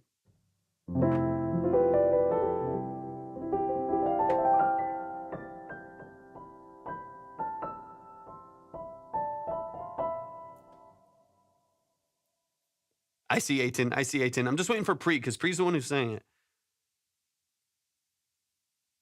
Let me see.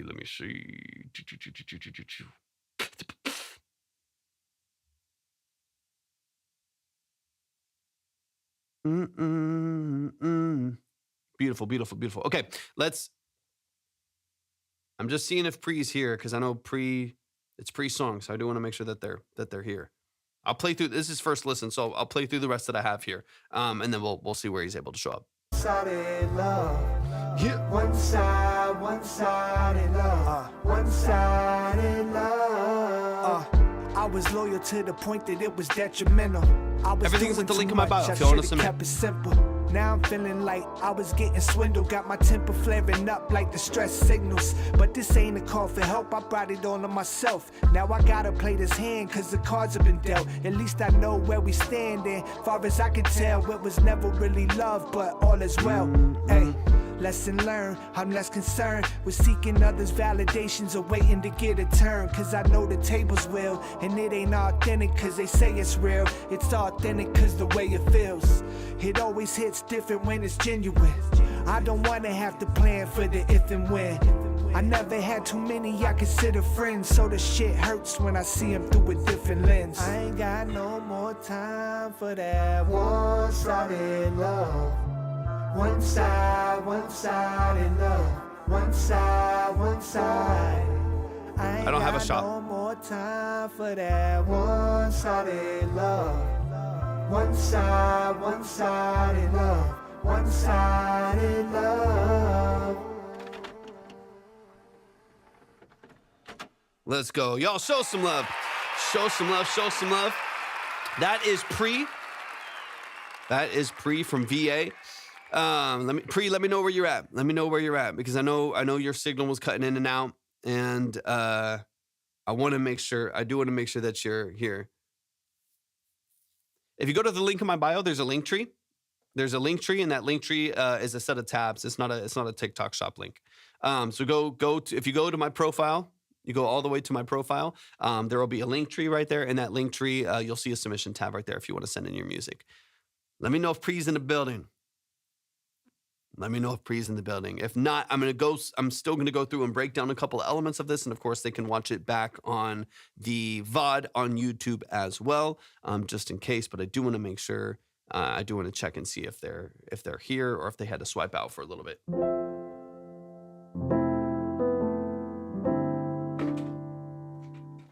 Hold on. I got shit falling over here.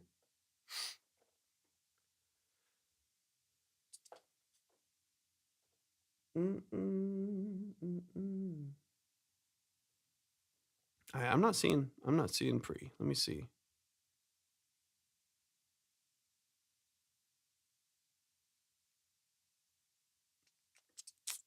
Hold on one sec.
TikTok's kind of driving me nuts.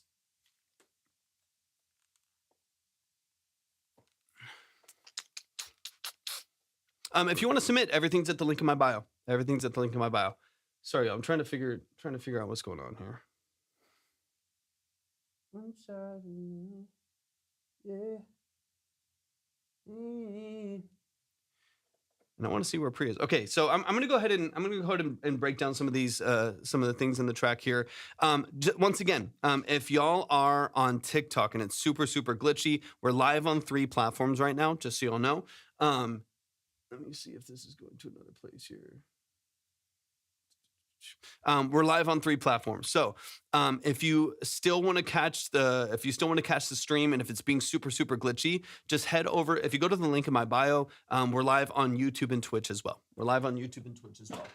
Either one of those platforms, you'll be able to catch the exact same stream. And that way y'all don't miss anything, and I can make sure that everything's good to go. So if it's just too glitchy, as far as I know, y'all can let me know. I have some people over on Twitch and YouTube right now.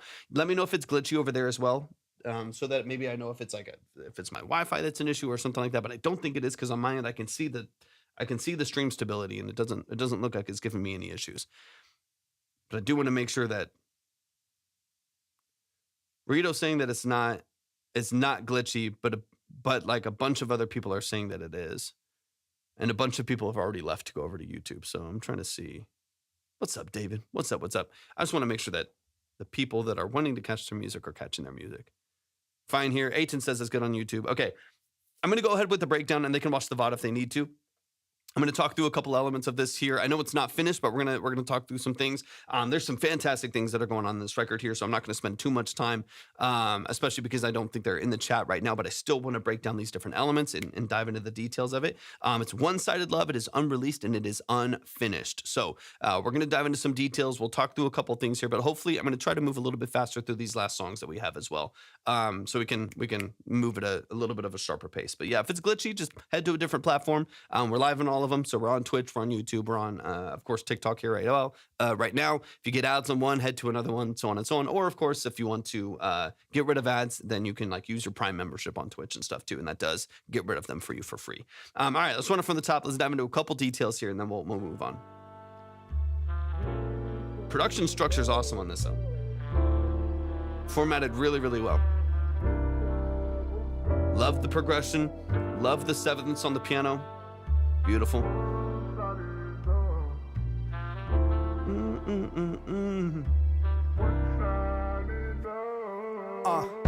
I did it for the love, now I hate this shit.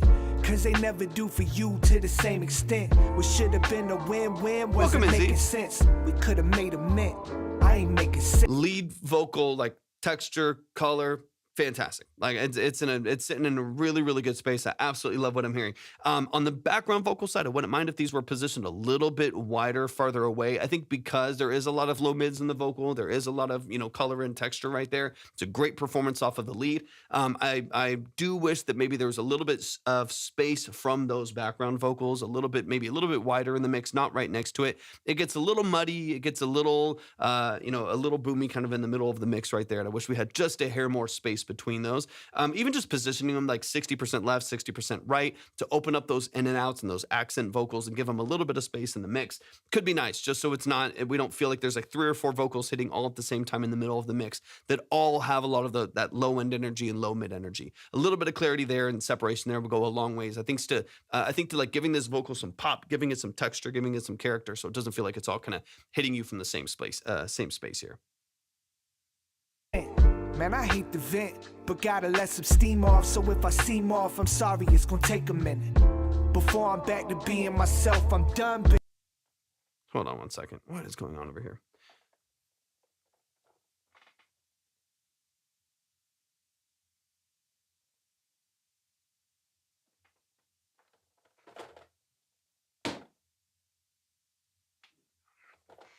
There we go.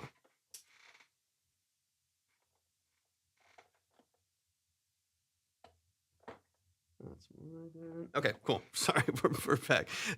Sorry. It's chaos over here, y'all. Bending over backwards, I'm back to back in myself and not into a corner. Don't worry about that. I'm a Don't worry born about leader, that. but gotta follow my gut or I'll fall in a rut. I find solace in the fact that I'm solid as fuck. I stayed humble, stayed working and patient. All for what?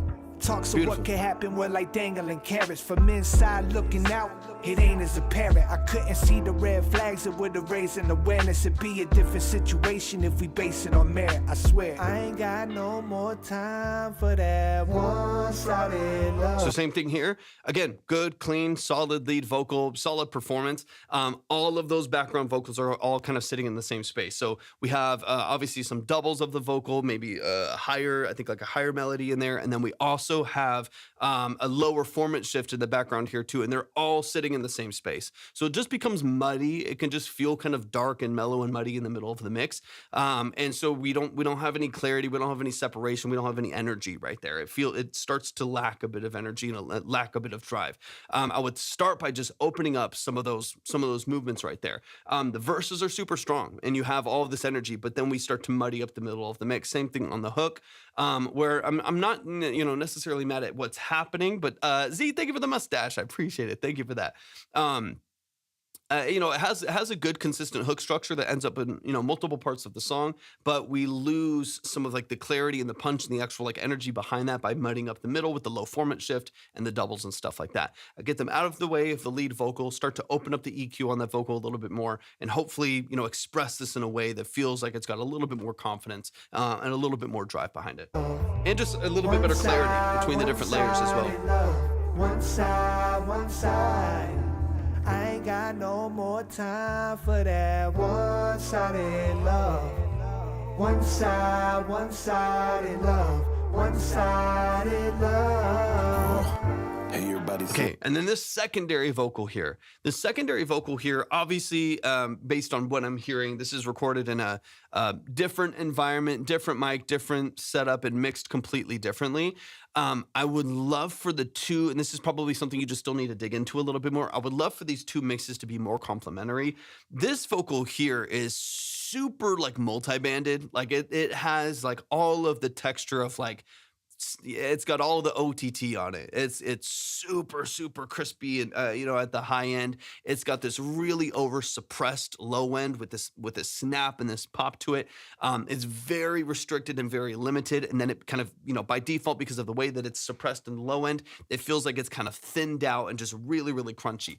I would love to like soften the EQ on this. I would love to loosen up that multi-band compression that's going on that is completely suppressing that vocal and restricting it and make it feel like the first vocal is so much easier to listen to. It's so warm. It feels very natural. Could still be polished, can still, improve its dynamics in the song. But on this secondary vocal here, it's like the opposite, where it's incredibly, incredibly suppressed and incredibly restricted. And that's where I would love to like find a balance between the two so it doesn't feel like two different environments. It doesn't feel like completely different vocal structures in different worlds, but they complement each other. They're a little bit more collaborative in the mix, since right now they feel very distinct and very separate. Like when this vocal comes in after this hook right here, one side, super warm, super easy.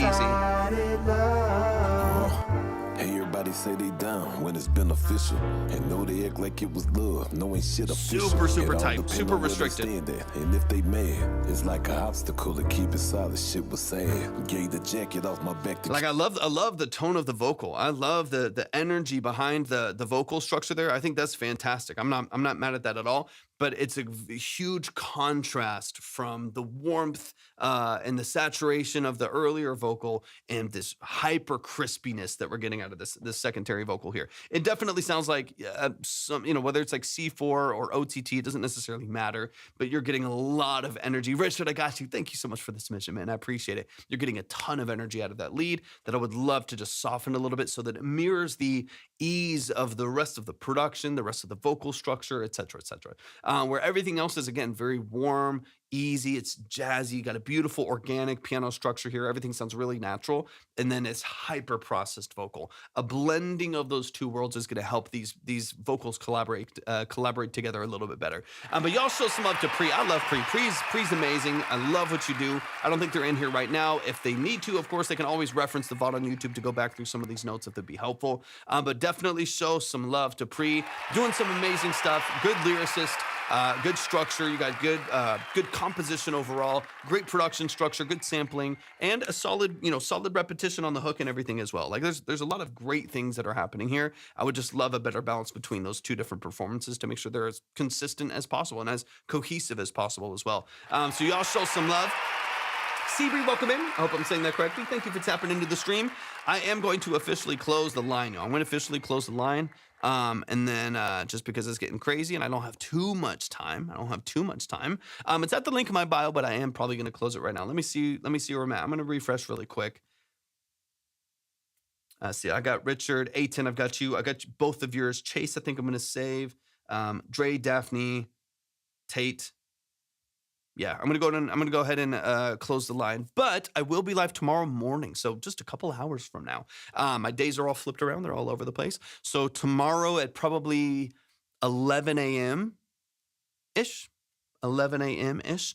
I will be live again. So definitely make sure that you're following, make sure that you're tapped in, make sure that you are, followed and subscribed on TikTok, YouTube, Twitch, so on and so on. And we'll make sure that we open up the lines again. We'll take on a whole new handful of songs, and we'll get through as many as we can. But we got Richard in the building. I'm going to try to move at a good pace so I can get through as many of these as I can in a reasonable manner. But we've got Richard Taggart in the building. I've heard one song by Richard before. This song is about how sometimes love can be a lie and words mean more than people think. I am a firm believer in the words "I love you" and that they shouldn't just be thrown around. The song was completely done acoustically and meant to be a simple style. Let's go. Richard, hop in the chat. Just let me know that you're here so I can see your name in the chat and make sure that you're present for the breakdown. And we're gonna dive in, man. I'm so excited. And while I'm waiting on that, I've got to figure some stuff out in the studio.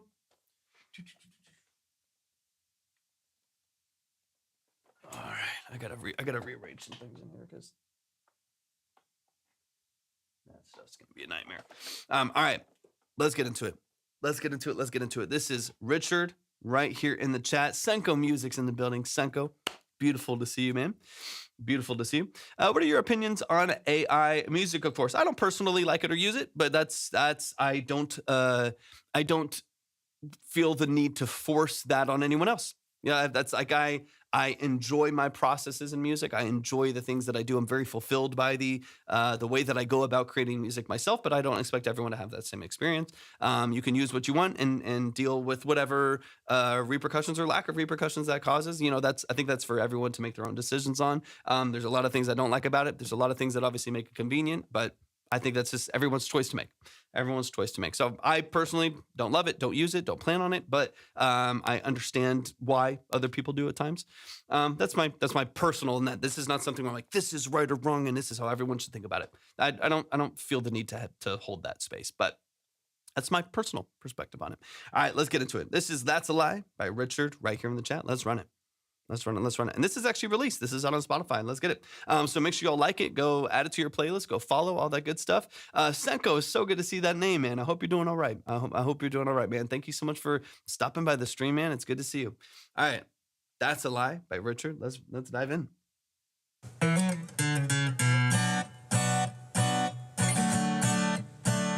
Similar tracking structure to the last song you sent in. You kicked the dust up when you said goodbye. Now I'm sitting here with these tears in my eyes. My heart ain't broke yet, but it sure ain't fine. You're getting gone, girl, but there's still blue in the sky. They say love lasts forever, but I know that's a lie. If you really love me, you turn back on a dime. Well, my heart's slowly breaking as I start to realize that everything we had was nothing, and now the river's dry. You're a great writer, man. Seriously.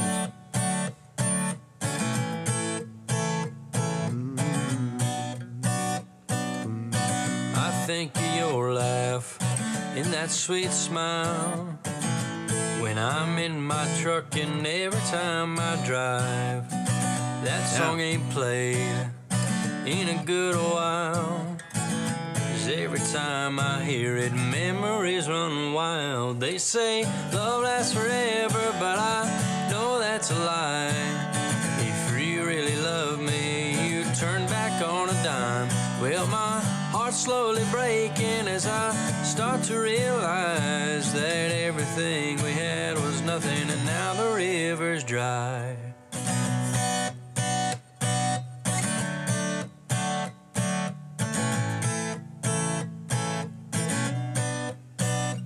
As I watch the sunset, you linger on my mind. The things I said and the things we did, I wish I could rewind. I hope you love him and things are fine. 'Cause when you got to moving on, I finally saw the signs. They say love lasts forever, but I know that's a lie. Let's go. If you really love me, you turn back on a dime. Well, my heart's slowly breaking as I start to realize that everything we had was nothing, and now the river's dry. Welcome in.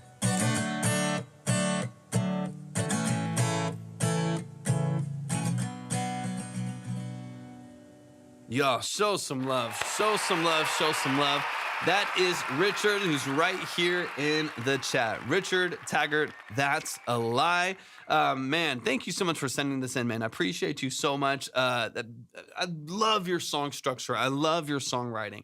And of course, like we said, there's a time and place for where you want to produce out a little bit more. You want to build structure a little bit more. I'm also just a big fan of a really raw, intimate performance as well. That doesn't have to be attached to all of that. Like I said, sometimes people fall in love with that version of a song, and you don't get the same emotional attachment for a song that's a bit more, overproduced. So I can appreciate the level of restraint that you hold, especially having heard some of your other songs as well, or having heard the last song that you sent in as well. I think yesterday or the day before. Danielle's in the building. What's up, Danielle? What's up? What's up? Thank you for tapping in. It's good to see you. Loso Torvik almost fell for bro. Loso, what do you mean? What are you talking about? I'm really bad at mastering. Use AI to master my sound. It happens. It happens. Like if you're using Lander FL Studio, I think it even has it too. I'm really bad at the thing that I would say. Is it Paliha? I can't see the names from this far.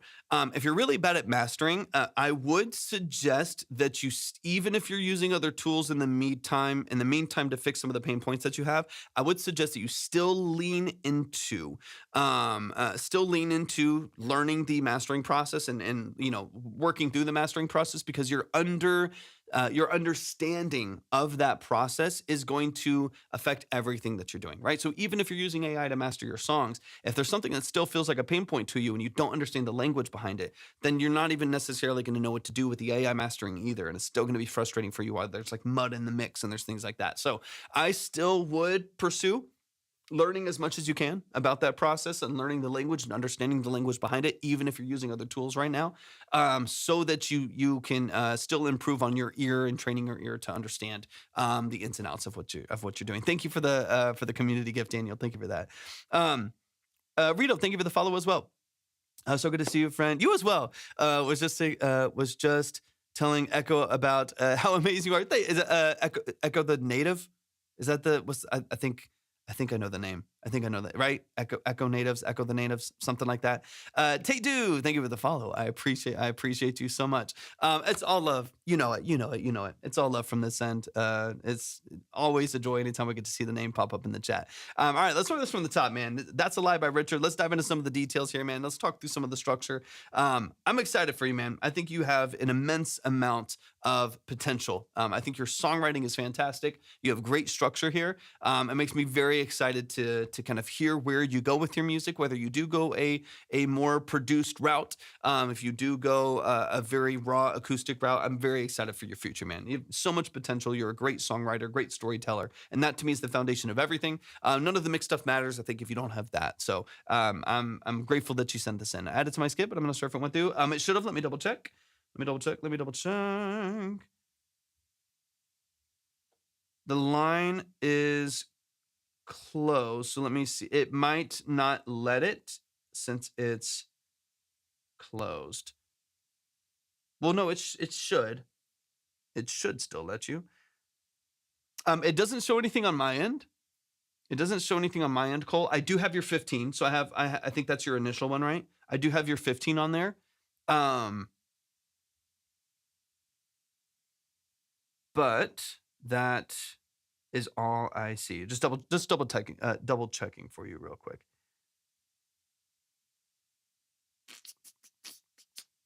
Sure if it went through.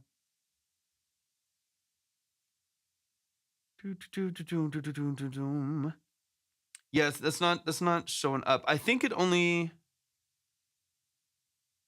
someone else who has added to theirs can confirm for me. It might only do it by 10.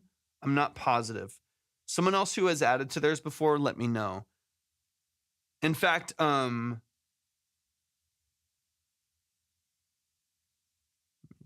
see. No, those were straight away. I'm trying to see so I can see. I'm going to see. Can I see where you're at? Line is closed, y'all. Line is closed for now. I just want to make sure that I get y'all where you need to be. Yeah, it's not showing. So the line's closed, so it's not showing up for me. It's not showing up. If it did, double check. It might still be pending. If it's still pending, you can let me know or send me a screenshot on TikTok so I can see. Because right now, the way that I see it, I have the 25 and 20 from Eytan. I got you. Let's see. I have Chase samples with their 15s, and then Cole, I have your 15. So I do see that on there. Dre 10, Daphne's 10, Tate's 10. Yeah. Send it to me. The thing is, it's not showing up for me. I'll give it a second, but just double check. It might say that it's pending on your end, and so just double check that. If it says it's pending, then it might not have gone through, or it might have hit some issue or something like that. So just double check that. If it's still pending on your end, it probably hasn't showed up on my end yet either. And so nothing's like completely gone through. But right now it just says the 15. Right now it just says the 15. So keep me updated. I'll keep you updated as well, so we can make sure we're on the same page. All right, Richard, let's get into it, man. Let's get into it.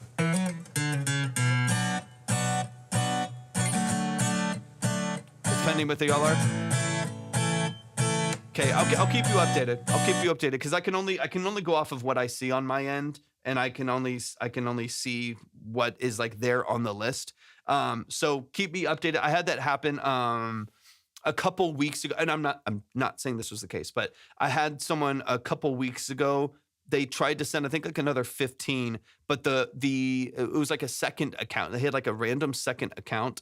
And on that second account, they only had $7 in that second account of theirs. And so it said pending. Their first one went through, but it said pending for the second one, and then it didn't work. So sometimes it could just be like a random transfer, like some transfer from PayPal, some transfer from something. Like, you never know. It can be random stuff. So I'll keep you updated. Don't send a screenshot to me, but let me. On TikTok, yeah, let me see. It's probably because it's in requests. Give me a sec. I got you. But yeah, I'll keep you updated because I can only go off of what I see here. But I'll keep you updated. Let me see. Probably under requests. Let's see. Shoot me a message really quick so I can accept it, and then you should be able to send Oh wait, oh through the site. Oh, through the site. Thanks, Libby. I see. That's why I'm not seeing it. Yeah, we need to change that. I got you, Cole. Thanks for the update, Libby. Okay, let me get you pushed up. I got you. I'll do it. I'll do it manually, Cole, so I can get you where you need to be. That's helpful. Yeah, we need to update the site there. That was like a part of. Yeah, we can update it this weekend. It was like a part of our old submission process, and then we tried to change it, and it's like still there, but that gets confusing. So that's our fault on that. Marcavius, what's up? Good to see you. Thanks for tapping in. Yeah, sorry for the confusion. I was looking on Oxcord. It's like, wait, I'm not seeing anything, and I usually can. I got you though. So Cold Diamond, boom, you got 20, pushed you up 5, boom, you're ready to go. Appreciate the patience. Thanks for that. Okay, now that that's worked out, let's dive into it, Richard. Let's focus. Mark Ravius, good to see you, man. When you said goodbye, now I'm sitting here with these tears in my eyes. My heart ain't broke yet, but it sure ain't fine.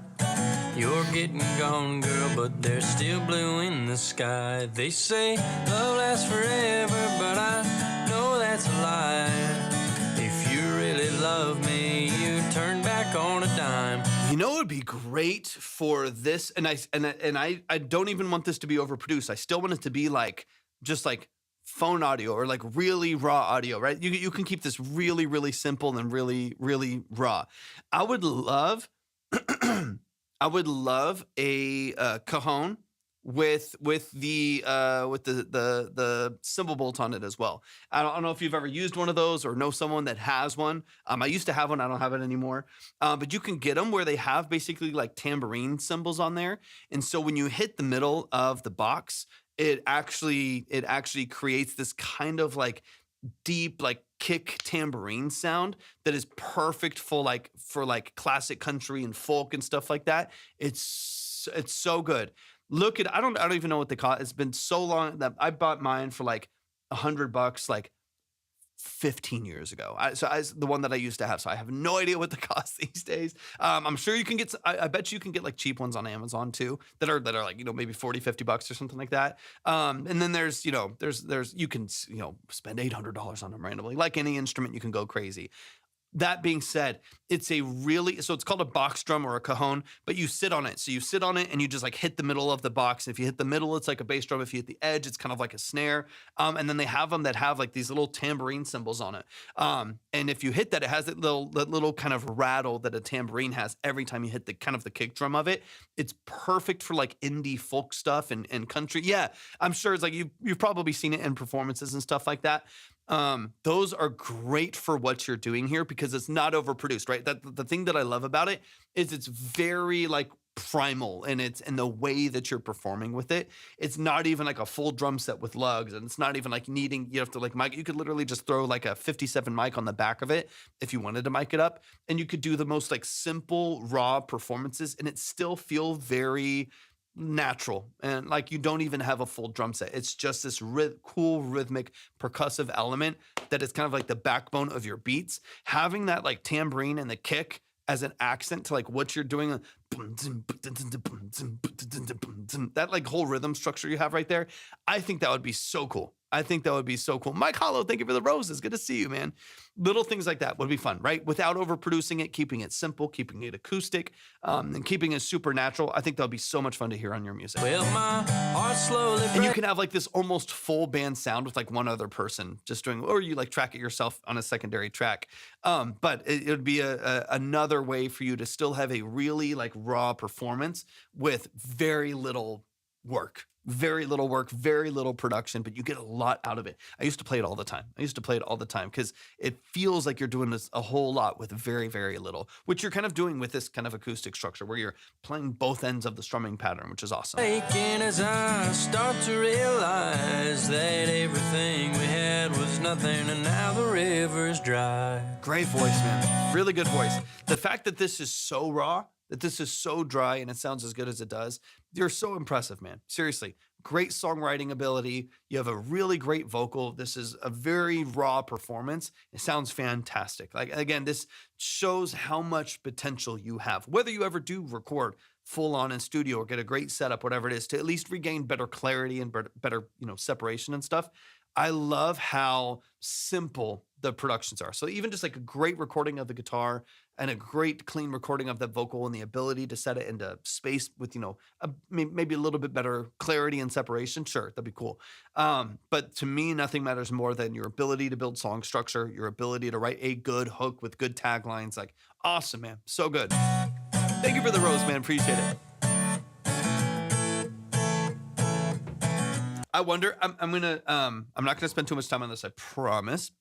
CNA, thank you for the follow. I appreciate it. I'm curious if I have a sound of one. I'm gonna check this one plugin really quick and see if I have it in Expand. If not, I'm gonna move on in 2 seconds. But I'm just kind of curious if I actually do have a sound for one of them.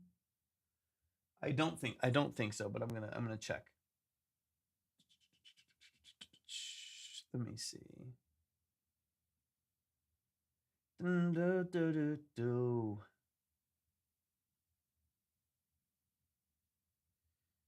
there.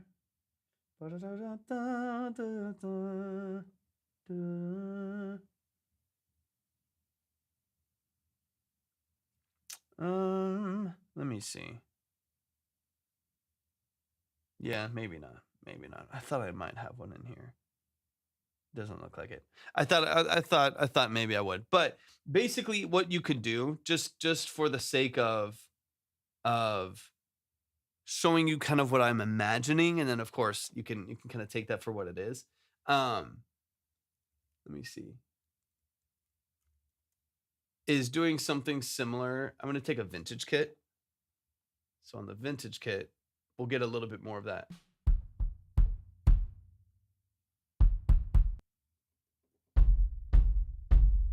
And then let's bring up the grit here. We don't need all that. I'm actually going to bring it down quite a ways. And then this is the energy that I'm talking about. Oh, that's a lie. If you really love me, you turn back on a dime. Well, my heart's slowly breaking as I start to realize that everything we had was nothing, and now the river's dry.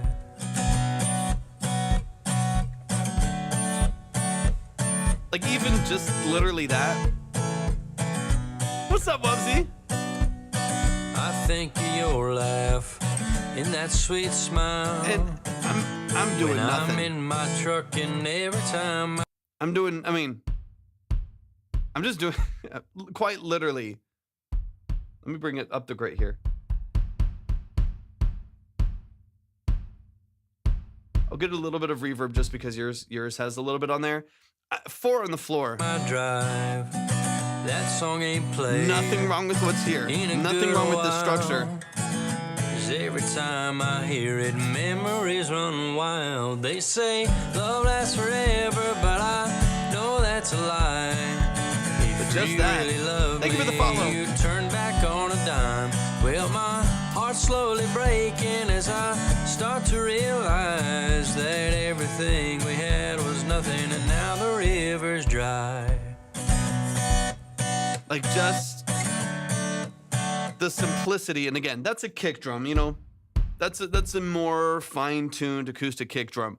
Having something like the cajon will be even more raw than even that, even more natural and kind of gritty than that. That obviously is like a mic'd kick drum mixed into a song. But even just that tonal quality right there to kind of like wake up the fine counts of the mix, like just the 1, 2, 3, 4, and having that 1, 2, 3, 4.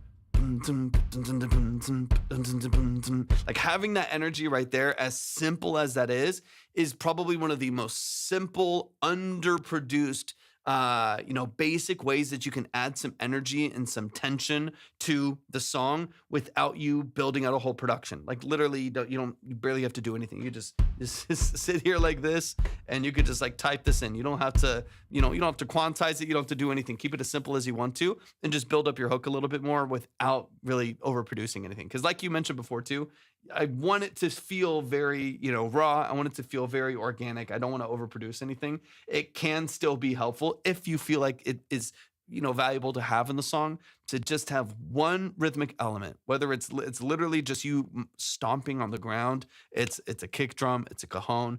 4 on the floor just to keep count. It gives your guitar some context, right? Like the guitar on its own is beautiful, sounds great. There's nothing wrong with that, but it kind of gives it some context. It sets its rhythm, so it's not doing as much work. Small detail, but it can definitely add a lot. Oop, that's the piano. As I watch the sunset, you linger on my mind. The things I said and the things we did, I wish I could rewind. I hope you love Awesome. him and things are fine.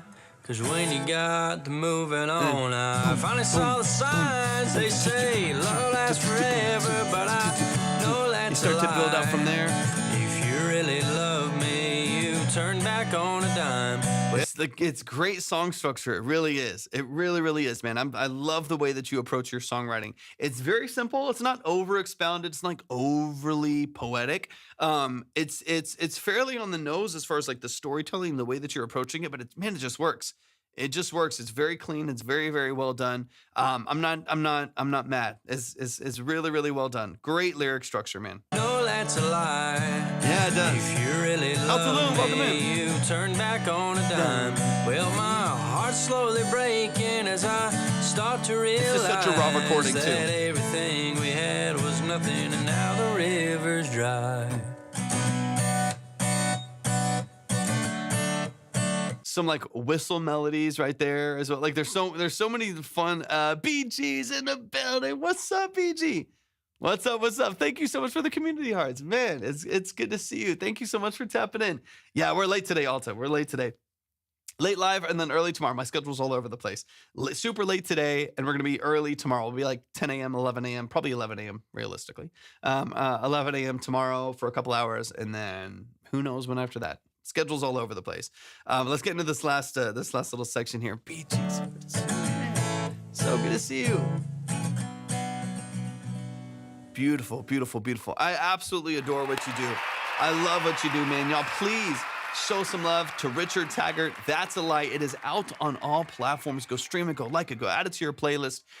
You're great at what you do, man. So no matter the route that you take your music, no matter kind of where you turn with the way that you actually like build out production, the format of what you do, the structure of what you do is so tastefully done. I think it's really, really well done. If you do end up going the route of building up production more, I feel like even in the most simplistic way, you'll get a lot of movement for what you do. And I think it is also important for people to know, Wubsy, thank you so much for the gifts, man. I think it is important for people to know that production doesn't mean like, it's like this, or it's like, there's like voice notes, you know what I mean? And there's like Florida, Georgia line, pop rap country song. And there's not a lot. It's like either fully hyper produced, or it's like a voice note on your phone. There's a middle ground that is clear and transparent and natural and is not over-tuned or over-compressed, that is still gives you some clarity and, accurate expression of your instruments that you're using and stuff like that. That I think would be a sweet spot of production for you, where you don't have to overproduce. You don't need to hire a session drummer. You don't need to get a bunch of fiddles and a bunch of different, session guitarists to, do slides and stuff, unless you feel like you want to go down that road at some point. But you still get like really clean, clear, transparent, natural recordings of the things that you do value, and then just find a way to balance them tastefully, and you'll be ready to go, man. You'll be ready to go. So good, man. Y'all show some love to Richard. Let's keep the music rolling. Let's keep it rolling. Once again, the song is out, so please go stream it. Go like it. Go add it to your playlist, all that fun stuff. We got Eytan in the building. Line is closed, just so y'all know, but we will be live again tomorrow, probably around 11 a.m. We got Eytan in the building. We have Glass Raindrops, which I've heard before, and then Running. I don't think I have heard... I don't know if I've heard Running, unless it is a different name for a different song. But let's start with Glass Raindrops. We'll go through the back to back right here, and then we'll keep the music rolling. You're gonna kill me, but I changed things up again. I've come to expect it, Eytan. There's no harm, no foul. Sigh, I'm hopeless. Let's go, Eytan. I see you. Thankfully though I'm ADHD, I'm also OCD. So even though I constantly change, I meticulously save every previous version. I feel that so much. I feel that so much. BG, I hope you're doing fantastic, man. I hope life is treating you all right. It's so good to see that name pop up in the chat, man. Thank you so much for tapping in. We got some of the family coming through here, which is awesome, man. I appreciate seeing that name. All right, let's run through Glass Raindrops. Let's dive into some details, and then Eytan, let me know kind of if there's something that would be the most valuable for you. I have heard Running. Just wait. Okay, got you. I'll read through that message here in a second too. If there's something in regards to Glass Raindrops that you're looking for, if there's a way that I can direct you, if there's a way that I can be the most, I want to be as valuable as possible to you in these breakdowns. So let me know if it's just a taste thing, if you want like a second ear on just the stylistic decisions you're making, or the sound, the actual sound changes that you're making. Obviously that's what we've been doing a little bit more on, or we've been breaking down a little bit more. So of course, let me know if I could be helpful there. But this is Glass Raindrops by the family, Eytan Music Productions. He's over on YouTube right now. Show him some love and support. Wubsy, thank you so much for the gifts, man. I appreciate that a lot.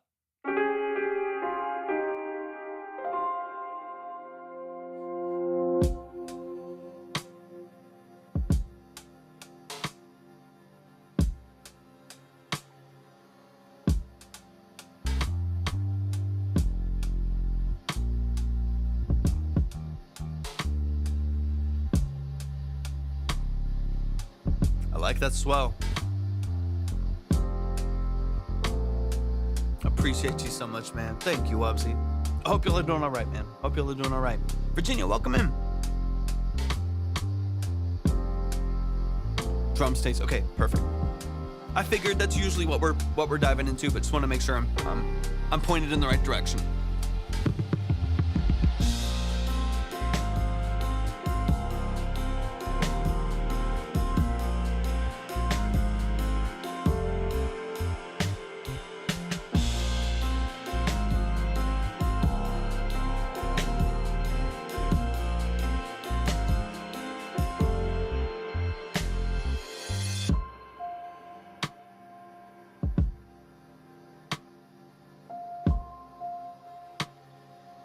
I do appreciate the simplicity on the interludes here.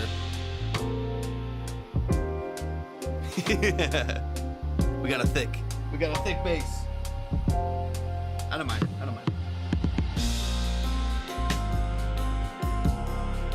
Thank you, Wubsy. I appreciate you, man. That means a lot.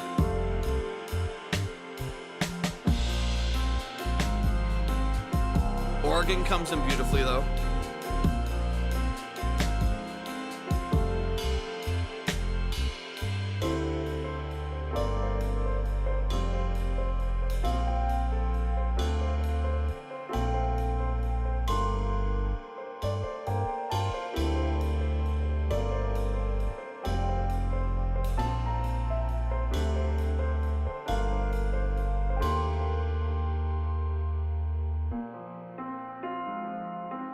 I'm glad you didn't change this piano line. It's one of my favorite parts of the track. I'm glad you didn't change that.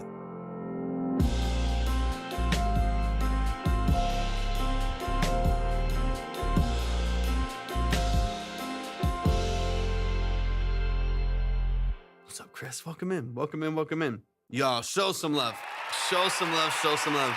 Hey, man, I appreciate you so much. Everybody go follow Wubsy. He's an amazing producer, amazing DJ. Show him some love and support. Go follow him. Send him some cool stuff. We love Wubsy. That's the family right there. All right, let's dive in. Let's dive in. I want to get into some of the nuances. I love some of the space that you've created now. I do think, if I'm remembering correctly from the last time, we have offered a lot more space and a lot more openness to where like the vocals will be on the verse right here. So that feels more open, that feels more spacious, that gives you obviously a little bit more room for a top line to fill in right there. I think you filled that out in a way that's really tasteful. I do really like the swelling and kind of the slow attack that's happening right there as well. I think that sounds great. So as far as like the ability to get a vocal on there, the ability to get someone on the verses, I feel like that's opened up a ton. I think that's opened up a ton. So let's get into it. Let's run it from the top. Let's dive into some of the details here. Obviously, mainly we'll talk structure and percussion and stuff like that. But let's dive in, man.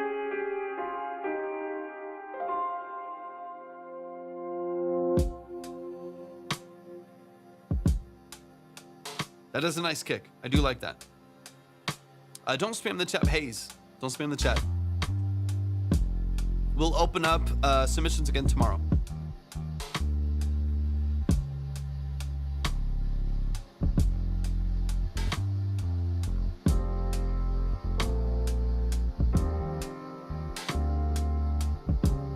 Because I don't know if you did more work on the piano too, if I'm hearing that correctly, maybe too.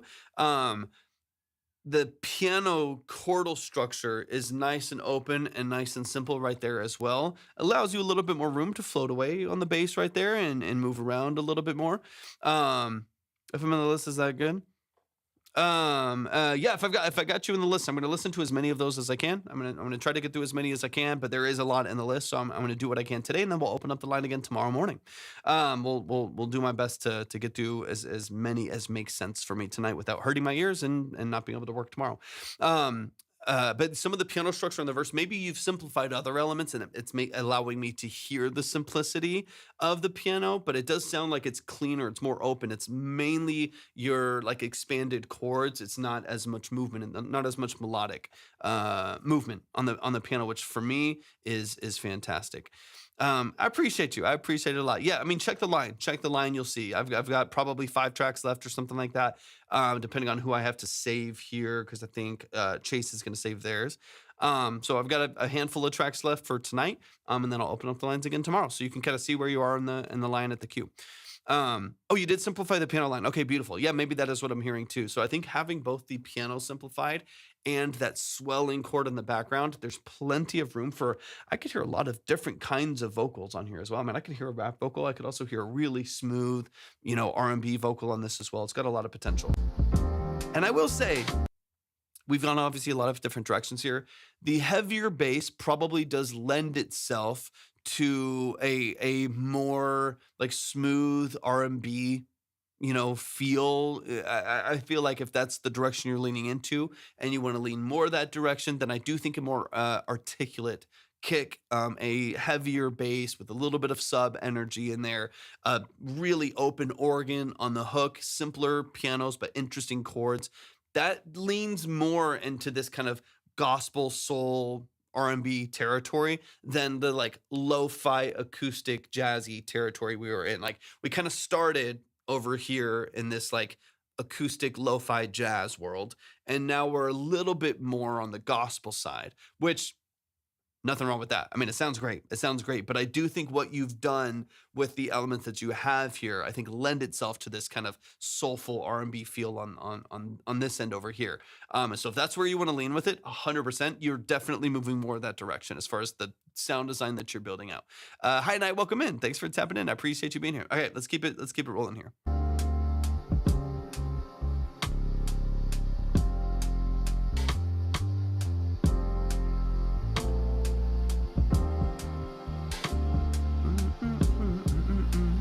And what you could do, again, if you kind of want to lean into the vibe that you have now, which I'm, yeah, a little less jazz. And it doesn't mean you can't have another revision that is jazzy and you lean that direction a little bit more, but this is leaning more on the R&B side.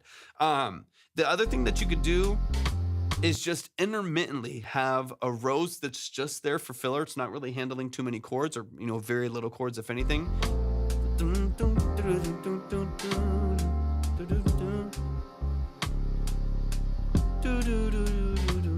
And some little chromatic walks, little,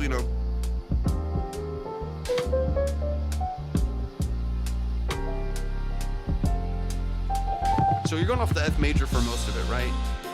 me back it up here.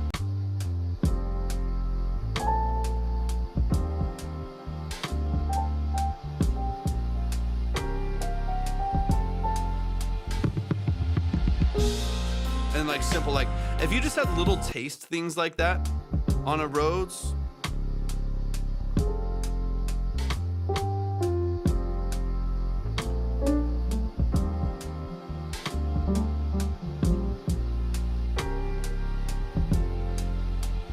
like just nothing more than that. Nothing more than that. Jang, welcome in. We're closed for today. We came just in time. We're closed for today, but we're going to be live tomorrow morning. Tomorrow morning, like 11 a.m. is what I'm aiming for. 11 a.m. I used to have a Rose just for that. Got rid of it. I mean, so I guess it kind of depends, Eytan, on like the context of the Rhodes. And if the Rhodes was there when we were going more jazzy, it might be doing too much bluesy, soulful stuff. And then now that we're now we're leaning this way a little bit more, just having these like really simple fillers.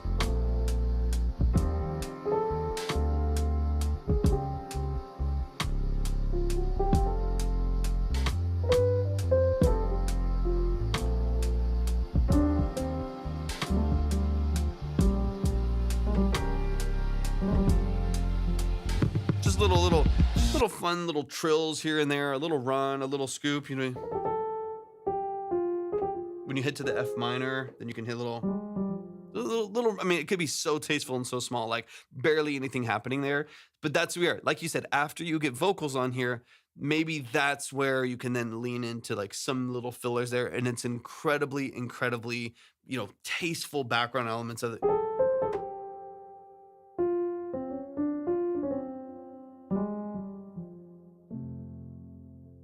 Super like easy stuff.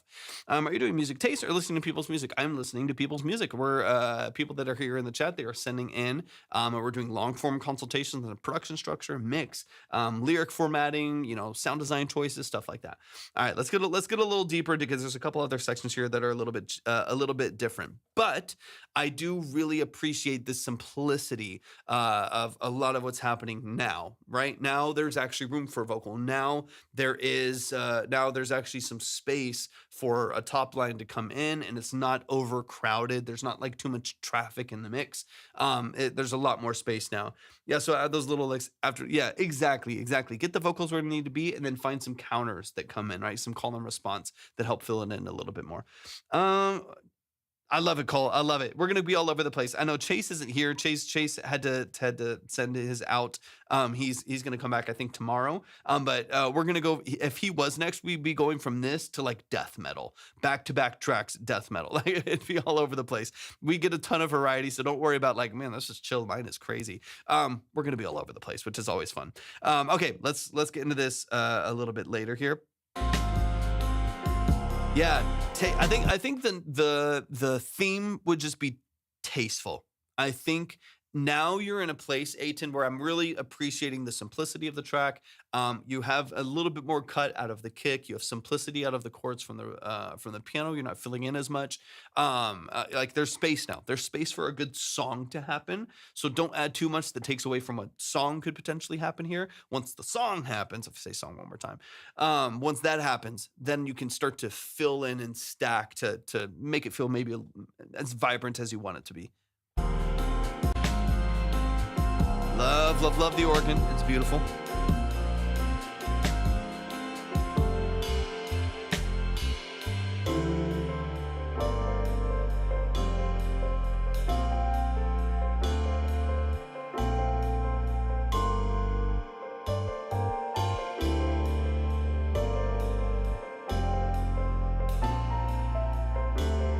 That, I think it's that right there, right? To the E right there. It's just my perspective. The E's a little funky to me. I'm curious if it'd be nice to resolve to the F right there instead of the E. Going to the seventh for whatever reason, I think because of the bass movement right there, it's giving more tension than most of the rest of the song has. I'm being so picky and I'm being annoying and I'm well aware of it. That one note is throwing me off just a little bit. I think it's just the riff from the A to the B flat down to the E instead of the F. Maybe I'll do a death metal version of Glass Raindrops next. Glass Cannonballs. Hell yeah, as you should.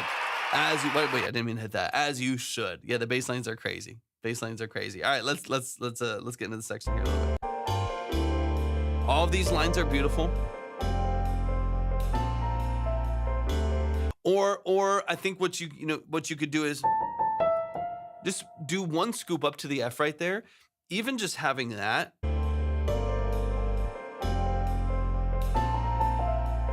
Oops, let me back it up again.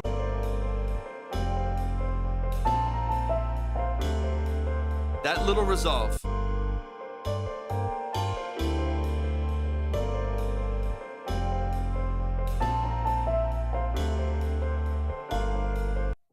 Just resolving the E up to the F for that millisecond right there, to me, just like, it kind of smooths out the whole thing. I went there deliberately to that crazy E just to keep you on your I feel like with Eytan, I've got like Easter eggs. There's like Easter eggs I need to find. I'm like, wait, is that a different clap in the background? I have to find these Easter eggs in there to kind of see what's going on. But yeah, what I'm realizing is like the E isn't the problem; it's how it resolves.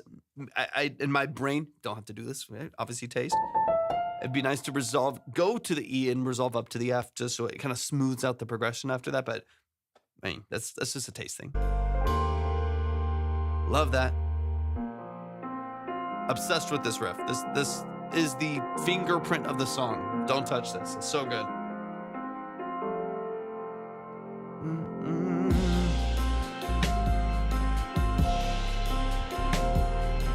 Noah, this is Eytan. They're over on YouTube right now, but this is Eytan Music Productions.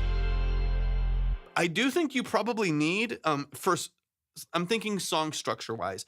I think you need a double hook here at the end because this hook resolves really, really fast.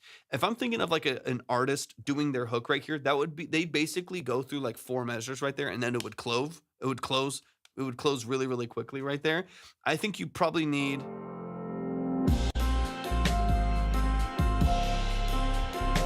like, let this finish. 2, 1, 2, 3, dun, dun, dun. And like back through again here one more time. One more time through the 4 measures. And then resolve from there. As far as like having a hook structure with a vocalist who's like singing that hook, they'll definitely just emotionally with this progression here, they're going to want to have 2. They're going to want to have 2 to resolve the song at the end and then close it. So I think right now it's 4 measures. I would definitely go at least 8 measures there. If not, you could also, there's room for a vocalist to get on there, and maybe they have one, they do one double hook and then they still want an outro with some filler. Like they might want a little bit more going on there. So I would definitely at the very least go 8 measures. Get a double hook on there. That way the vocalist has a little bit more to hang on to. Katie, thank you for the follow. I appreciate it. But man, show some love. Eytan, I love it. Let's move into your second one real quick. It's Eytan. I'll spell it out. Hold on. Let me, boom. I just typed it in the chat. Eytan Music Productions. That's the name there. But let's get into the second one. So this is a rough draft of my track, Smooth Dissonance. Oh, I know this one. With an artist on it. This is her mix. We're still working on the vocal structure, so I haven't asked for stems yet. So the feedback I'm after now is about her lyrics, melodies, harmonies, overall performance, etc. The instrumental hasn't really been fully mixed yet either, but please focus on the vocals. Beautiful. Let's get into it, man.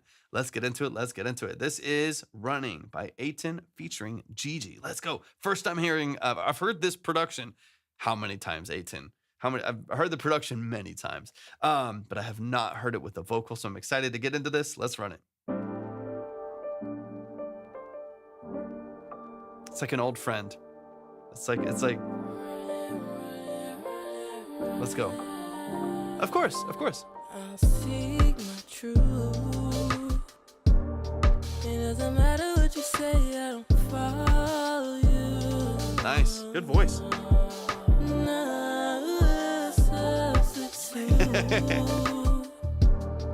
All the things that you engraved in my solitude. No, time is ticking on the clock.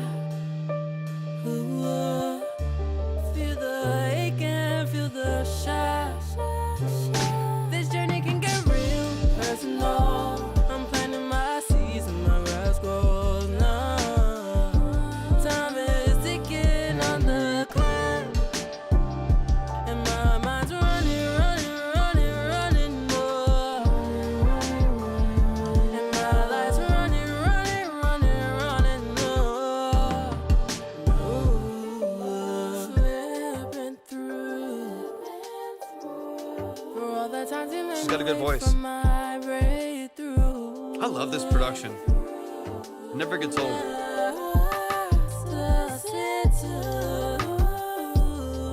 All the things you made me feel when I Angel, we're closed for today. We're going to be live again tomorrow morning. Lucas, you have to be a part of it. Producer, musician, artist, engineer.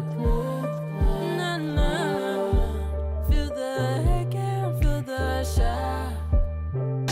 Can't shake this feeling anymore. Can't let my blessings walk out that door. No, time is ticking on the clock, and my mind's running, running, running, running. No, my life's running, running, running, running. No, no.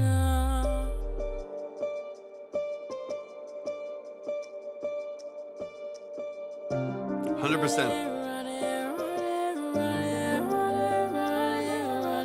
I love it, Noah. So many talented people to come through. It's awesome.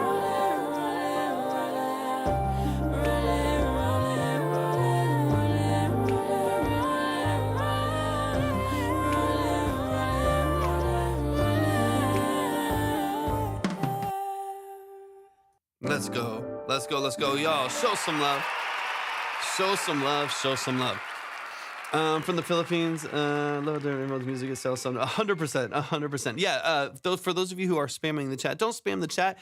You'll get muted by mod. I don't want you to get muted by mod. I would love for you to still be able to interact and engage with people. The line is currently closed. So for anybody that wants to submit, just make sure that you're following. Make sure that you're tapped in. We will be live tomorrow morning, which is not typical for me. We'll be live tomorrow morning, probably around 10 or 11 a.m. Most likely 11, to be honest. Probably 11 a.m. We'll be on for, let's say, about 4 hours or so, hopefully, ideally, to get to as much of y'all's music as possible. So if you want to submit for especially like what we're doing here, the consultation side where we're really diving deep into the song, then definitely make sure that you're following, and then we'll get you ready to go. What a flex using that microphone for stream. I appreciate you. I've had other ones, but it's what I always have set up for tracking. The chain is already set up, and so it's just what I use by default. But I have like an SM7B I could just use for, it's probably more typical for streaming, but hey, it sounds good. If it sounds good, it sounds good. Okay, let's get into it. Let's get into it. I'm not sure why she cut it off after the bridge, but it's a rough draft. Okay, let's get into it. I want to dive into some of the vocal structure here. She obviously can sing. So structurally speaking, she obviously can sing. There's some great melodies in here. The thing that I'm just aware of is you've built a now really consistent, really strong production structure here.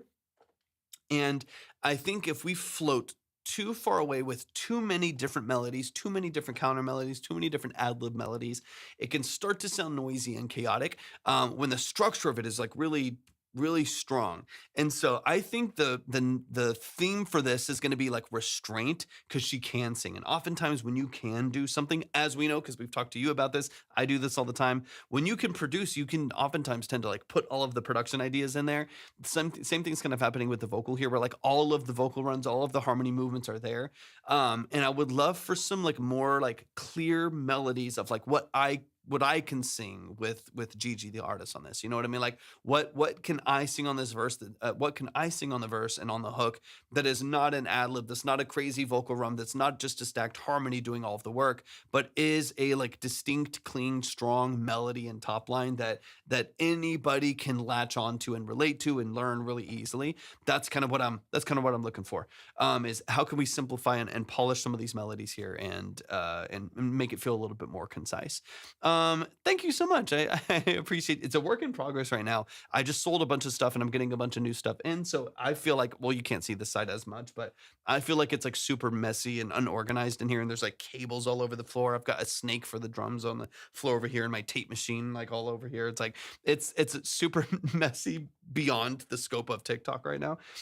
But hopefully in the next, next couple weeks or so, next month or so, it'll be nice and organized and clean in here again. But I appreciate you saying that. And then is it Bree? Thanks for tapping in. I appreciate you being here. We are closed for today, but we're going to be live again tomorrow morning at 11. Let's run this from the top. Let's dive into some of the details here. Told her the same thing. Yeah, my suggestion is to really emphasize the clock hook. 100%. 100%. Let's run it.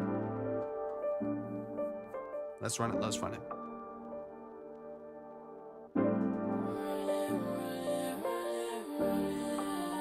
Even this, I mean, obviously mixed in, this introduction to the vocal is fine. It doesn't matter what you say, I don't follow you. So like even here, right? This dun, dun, dun, dun, dun, dun, dun, dun, dun, dun. I would love, this is my perspective. You know how I feel about hooks. You know how I feel about, vocal repetition and melodic structure. Like for me, I would love to hear that melody again. And then she can float. Yeah, switch back to TikTok. I think it's working fine now, Eytan. Let me know when you're over there. There's Eytan. It's a lot faster. That's the only thing with having to use Restream is it's like an 8-second delay. Yeah. It's when you're over there, it's like an 8-second delay. So sometimes it takes a while to like get stuff back. It's a little bit faster over here. But as far as like a vocal structure here, I would love to hear those dun, dun, dun, those vocal melodies right there. And then she changes a little bit, going right back into that vocal melody again, still doing a vocal run after. But I would love to hear those melodies more consistently. They change so often and so dramatically when she goes through the different vocal runs that you just lose what the kind of the core song is. And again, the talent is there. Obviously, the ability to do these vocal runs and build these harmonies is very impressive. But we lose a little bit of the actual song underneath it, and that's what I want to hang on to a little bit more here. I'll seek my truth. Right there, beautiful. It doesn't matter what you say, I don't follow you. But we're vocal writing. And even there, slight change to the melody again. Dun, dun, dun. I want to hear again. Oh, so, dun. You can still have some of the flair in there. Do, do, dun. Do, do, do, do, do, do, do, do. You know what I mean? Like you can still move through the lines there, but then still do a run at the end and have the harmonies do something really interesting. But the core melody of that do, do, do, is really consistent. It's like really, really locked in. Ghost Motion, what's up? Yeah, late night tonight. We're working late. Overtime, night shift. But those little pockets, right? And how she does that obviously is completely up to her and your feedback and kind of what you want to, how you want to communicate that and how you want to build out the song. But it's that idea of like, let's get the core song really, really strong. And then we can add flair and we can add transitions. We can add vocal runs and extra harmonies and stuff like that. But I would love to have like a slightly more distinct melody here. All the things that you engraved in my Hell yeah. solitude. Vintage 2014. You went to college in SA? Wait, did you really? Where'd you go? UTSA? Incarnate Word? Trinity. You went to Trinity over by Almost, right? You went to Trinity University? No way. I had no clue. Well, y'all are in, I guess, wait, y'all are in Houston, right? Am I making that up?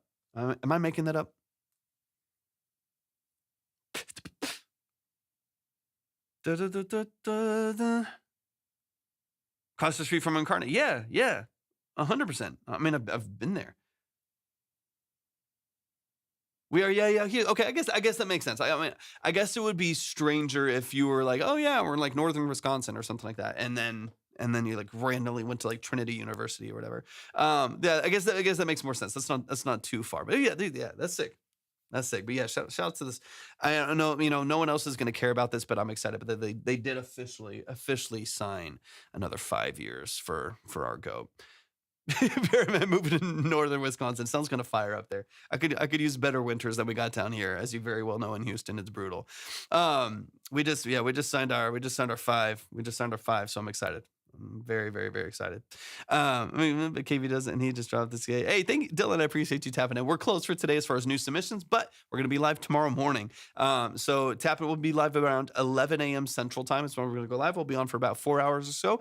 So definitely tap in then. Make sure y'all are following, and we'll open up the lines. We'll hear a bunch of new music. I'm excited. All right, let's get a little deeper into this one here. Time is ticking on the clock. That makes sense. That's valid. Feel the ache and feel the shock. This journey can get real personal. So, okay. Here's what I hear in this moment right here.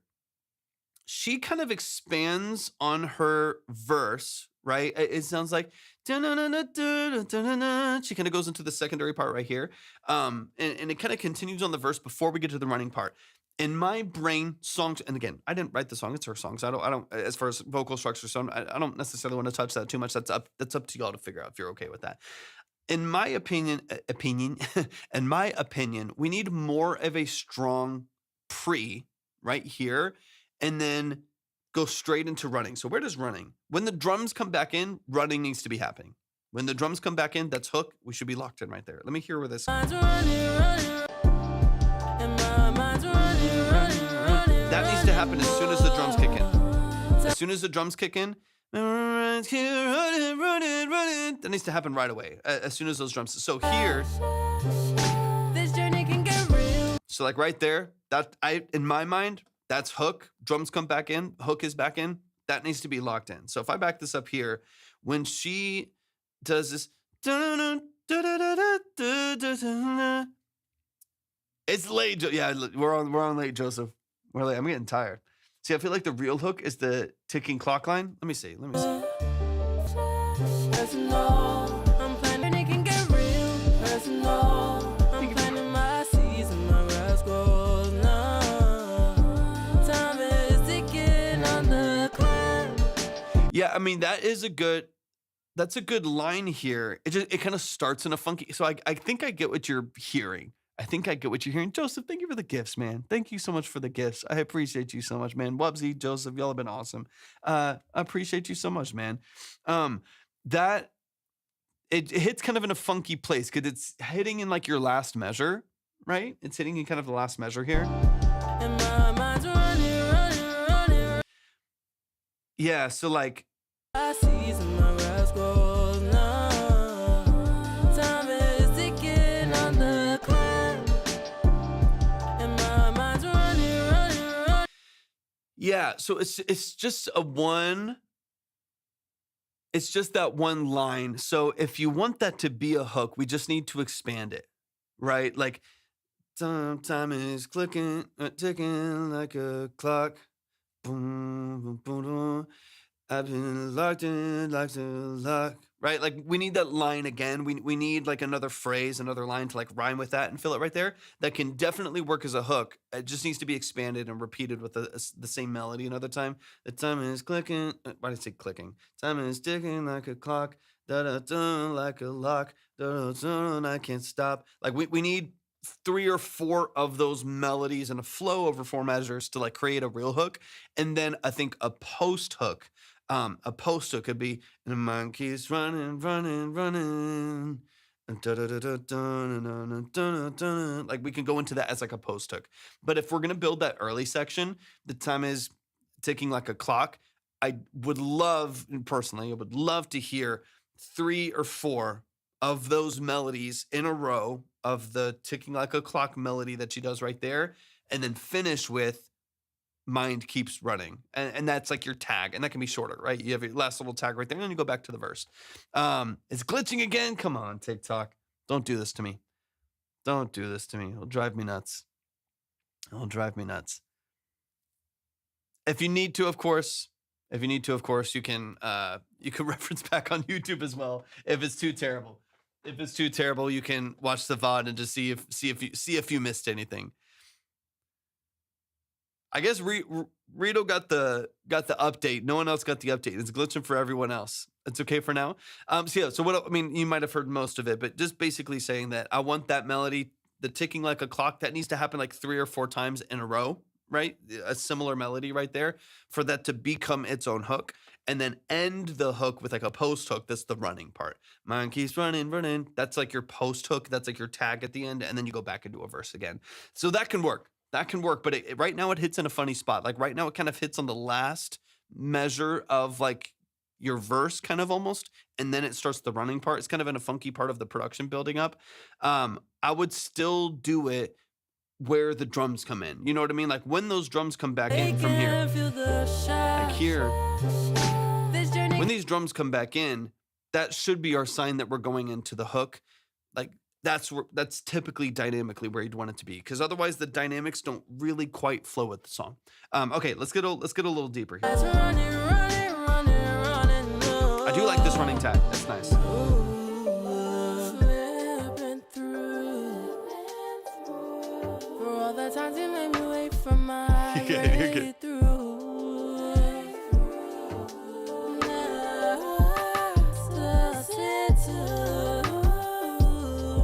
All the things you made me See, so like same here, again, same structure as I still want her to do the runs. I still want her to have all of these different vocal ad libs, but I can't tell what I would be singing to the song, right? Like I can't, like I'm like thinking of myself as the audience, right? Or anybody as the audience, like what melodies are we going to be picking up on? There's so many different changes to the melodies here, especially compared to the first verse.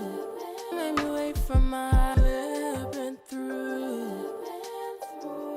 For all the No, times you made it would be me melody wait for choice. my breakthrough.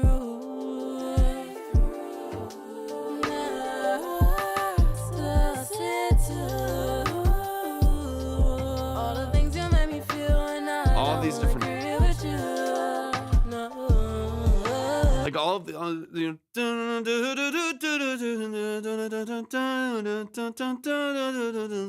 all of these different melody changes, right? And all of those different melody changes are part of what is going to make it more challenging just for people to like hear what the verse actually is, right? Because there's the flair, there's all of the different melodies and runs, and then there's like the core melody of like what is the actual verse that's not just the flair that's happening. Because the flair is great, it's probably better supported by background vocals. The lead vocal, we need some level of a melody, of like a lead melody that is what the verse is, that people can learn and people can support. And so that's kind of what I'm listening for. I'm gonna back it up here just a second. With you. Exactly.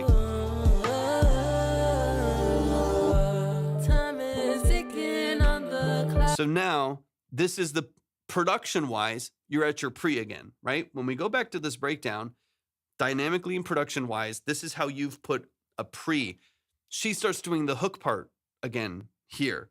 So I think one of the biggest things that y'all will need to figure out is kind of guidance through the song and knowing where you are. So you have your verse structure. When we go to the low breakdown, this is our pre-hook. So we need a defined pre-hook right here. We need a clear defined pre-hook. Once the pre-hook is done, when the drums come back in, we go to time is clicking. Why do I keep saying that? Time is ticking like a clock, right? When the drums come back in. But now that we're back in the slow moment here, we're back in the pre, she's starting the hook. So the song isn't aligning with the production. So that's something y'all will need to kind of figure out of like, okay, let's make the time is clicking. Jesus, time is ticking. I'm going to lose my mind. It's too late. This is why I don't go live late. Denver, good to see you. Thanks for tapping in. Time is ticking like a clock. Can't talk. When you're going into that section, that you go into that section on the right part of the production and on the right part of the beat. That's something y'all will have to figure out.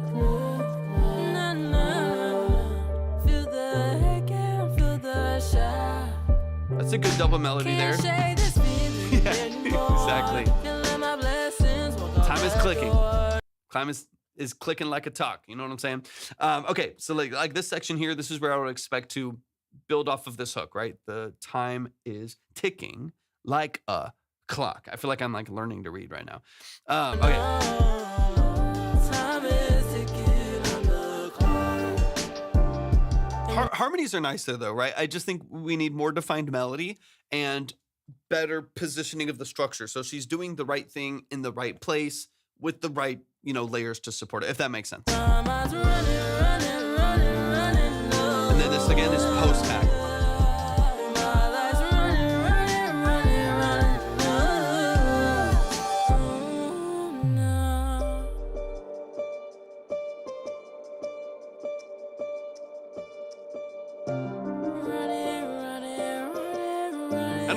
I don't mind an interlude of tags here.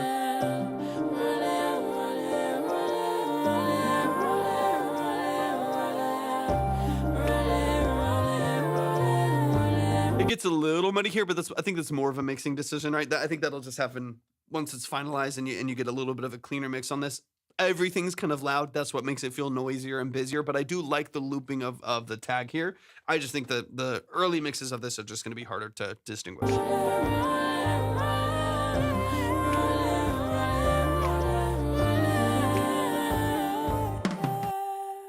And then I would probably I'd probably go straight into um straight like drums come in right there, I do another hook. So I would go straight back into time is ticking like a clock. So as soon as like drums hit here, boom, time is ticking like a clock. Okay, it go straight back into like a big maybe hook or a double hook at the end right there. Song will be about 3 minutes and 15 seconds with the extra section right there, but it definitely could use one more hook to kind of finalize the song and resolve it, so on and so on. But I hope that's helpful. I hope that we kind of get into the bulk of kind of what we're talking about there. For me, obviously she can write, obviously she can sing, obviously you can produce. We know Eytan can produce. Yeah, the actual track goes back into the hook, perfect. So for me, I would love more consistent melody supported by consistent harmonies, right? If there's a more consistent melody, the harmonies and the ad-libs will be more consistent as well. More consistent melody, a really defined hook, which means we need to expand what's there. The time is ticking line, we need more words and more phrases that use that melody and use the stack there to get a full, like at least 4 measure hook, right? We also need a defined pre-hook. To fill the low element. So when you go to the low chords twice in the song, that's your pre-hook is what it sounds like to me. That needs its own vocal structure that happens in that pre-hook. And then the running, Mind Keeps Running, that's your post-hook, right? That's your after hook right there where you can kind of loop that. You can bring it down at the very end of the song, go back into the hook. But those elements to me just need to be defined more. So they're really distinct. You know where she is in the song. So when she starts a certain section, we all know it's the hook. We all know that we're there. Right now, everything is kind of starting and stopping at different times. The more you can solidify that, obviously, the more clean cut the song is going to feel. Man, y'all show some love to Eytan. Eytan, love what you do, man. Love what you do. Big improvements on both. Obviously, this one being able to get a vocal structure on here is huge. It's a huge change for this particular record. I think that's fantastic. And then, of course, on the other one, I think you are headed in the right direction. The song is feeling, even though you made more changes, the song is feeling more concise in the direction that you're going. So, dude, awesome. So fun. I need everybody to show some love to Eytan Music Productions. Please follow, reach out if you are a vocalist. If you're a rapper, you're a singer, you're a songwriter, please reach out to Eytan. They're always trying to find artists and vocalists for their music. So definitely show them some love and support. Reach out if you would like to get on one of their productions. They have a lot of amazing stuff. Dude, appreciate you more than you know, man. Thank you so much for tapping in. We got Cold Diamond in the building. I got time for a handful more, y'all. I'm going to start losing my voice and my mind. So I have time for just a handful. Leo, thanks for tapping in. Don't spam the chat, though. For one, we don't listen to popular artists. This is not for, for just like a playlist. This is for independent musicians and artists and producers and engineers and so on and so on. Okay. Let me see how many I have time for, just because I don't want my ears to hurt and I don't want to lose my voice. Because I do have to go live again tomorrow, or I don't have to, but I'm going to go live earlier tomorrow. Okay, we got Cole. Chase is not going to be there. Tate, I see you. Yeah. Okay, no worries. Is Daphne Jane here? And is Dre here? Dre, I think, is here. I think Dre's here. I see him in the list. Let me see. Yeah, did you send it in the free line? The System Revenge, right? I think that's you. Okay, yeah. I see it there. All right, let's see. Let's see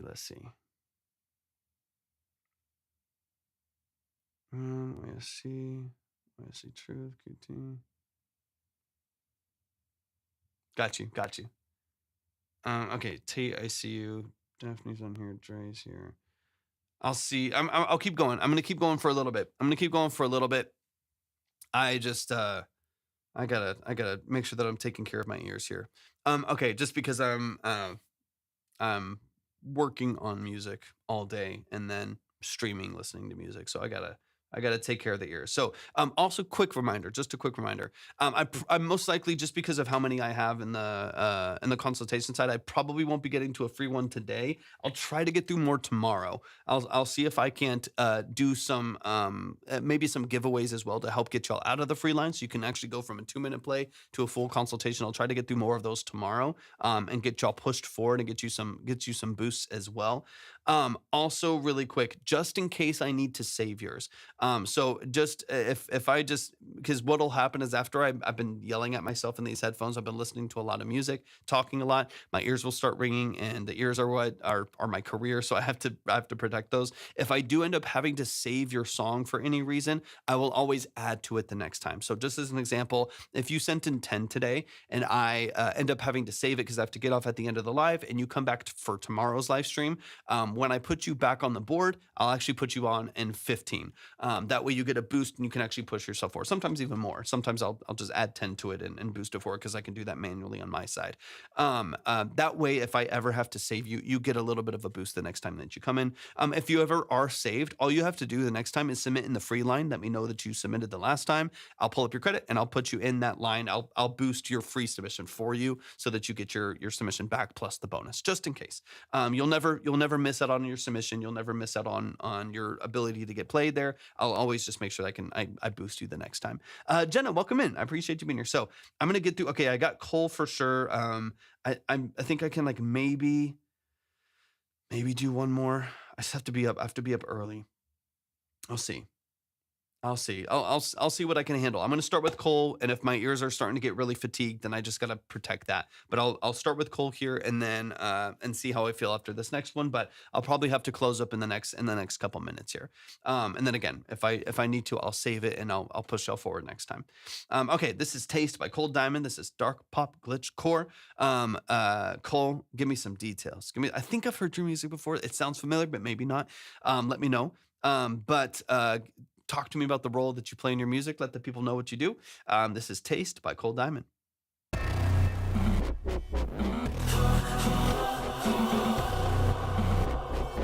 Let's go.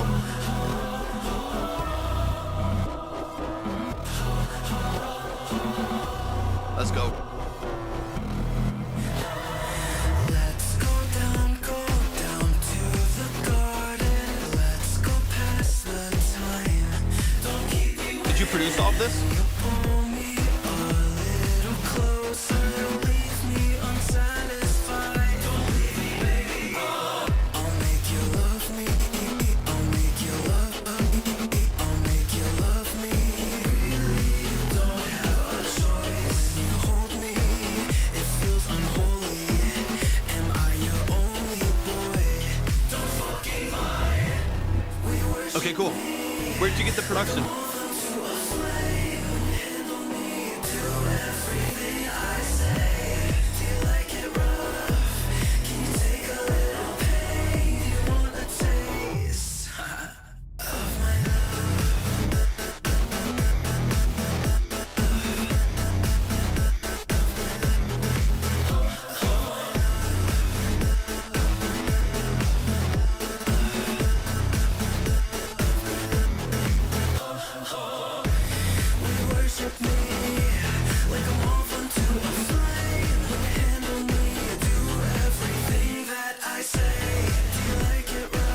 Heavy production.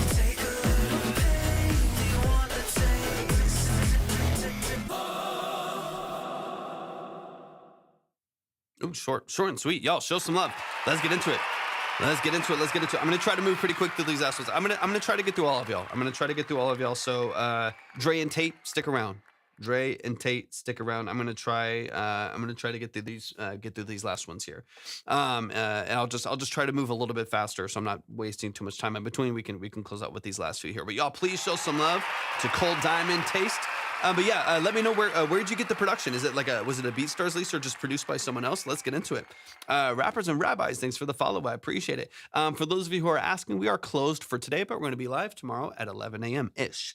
But let's get into it, man. Let's run it from the top, and let's tomorrow can you review my song? I mean, there's not like a guarantee on that, especially if you're in the free line. There's no guarantee of that. I will do my best to get through as many people in the line as I can, but when I'm getting into the consultation side, those are really, really long form.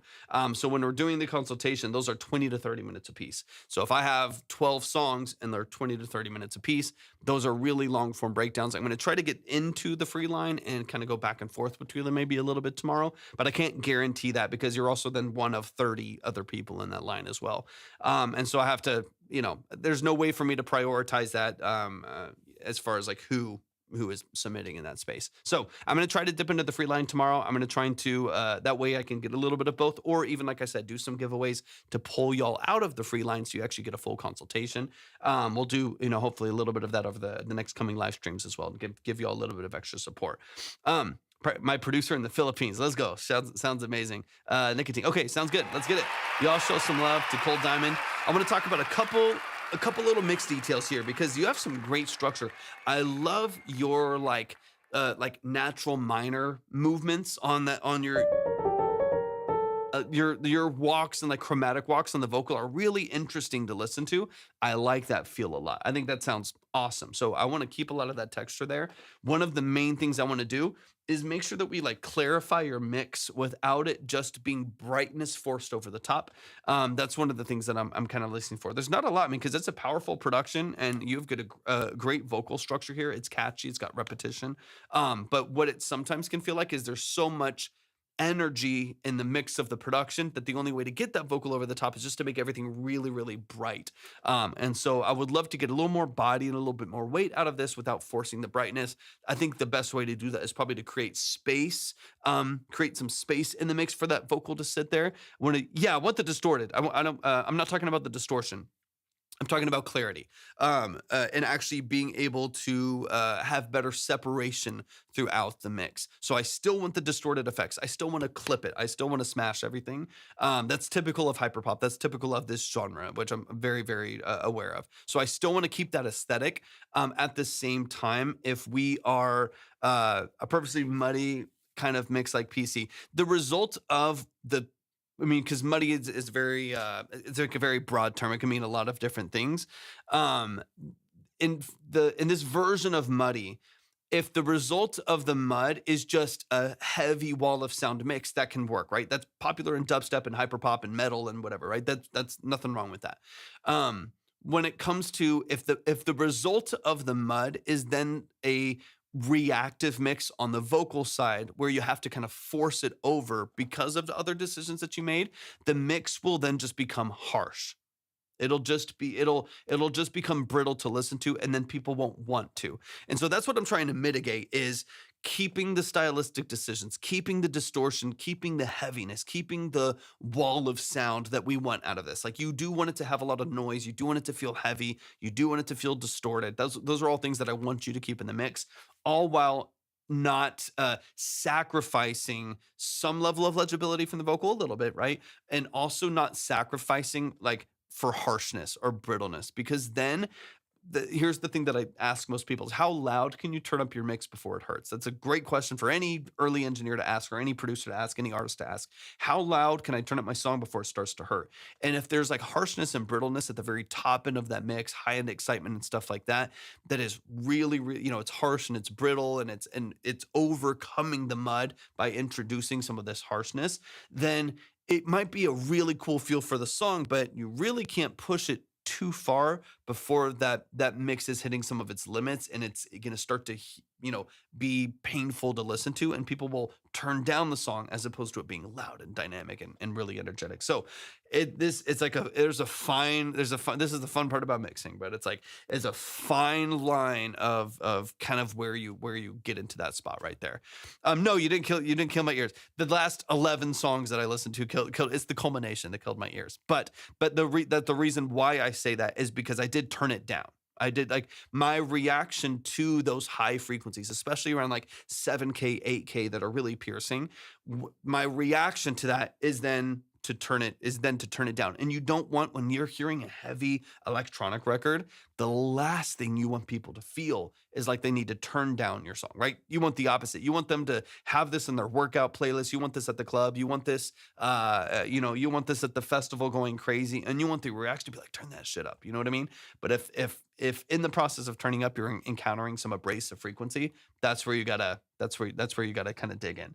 Hey guys, it's Yelf. We're closed. We're closed. We got our last couple songs today. We're gonna be live again tomorrow. So if you want to submit your music, just make sure that you're following. We'll be live again tomorrow at about 11 a.m. ish Central Time, by the way. But yeah, if you want to submit everything, we'll open up the line, we'll open up the queue and everything tomorrow again, and we'll get into some more music. Okay, let's run it from the top. Yeah, I got you, of course, 100%. But like I said, that's one, icing on top detail of a really powerful production and a really cool vocal performance with interesting scaling, interesting melody choices, which I'm a huge fan of. So I don't want it to be like the main thing is just this harshness at the top. The song structure itself is super engaging, and it's really interesting to listen to. Of course. I mean, like right off the bat, this is like drama. You know what I mean? It's really interesting right off the bat. Like I love the drama of the mix. I love the broad vibratos. Like it has this really interesting feel that I'm a huge fan of. You'll never get it. That's not what we do. That's not what we do. There is a on the free line, we'll listen to up to 2 minutes of the song and do a quick reaction. But I don't have time to get to any of the frees today.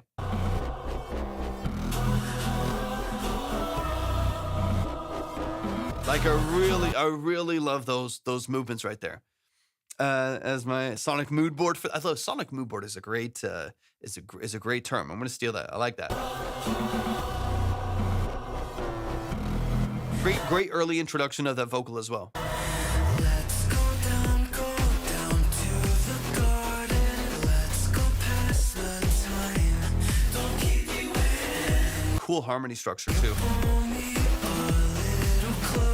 Yeah, like these melodies are super interesting. Super interesting. Don't leave me unsatisfied. Don't leave me, baby. I'll make you love me.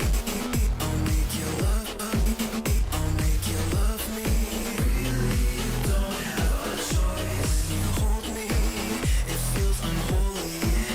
Am I your only boy? Don't fucking mind. We worship me like a moth unto a flame. Handle me, do everything I say. Do you like it rough? Don't spam the chat. We're closed, but we're going to be live again tomorrow.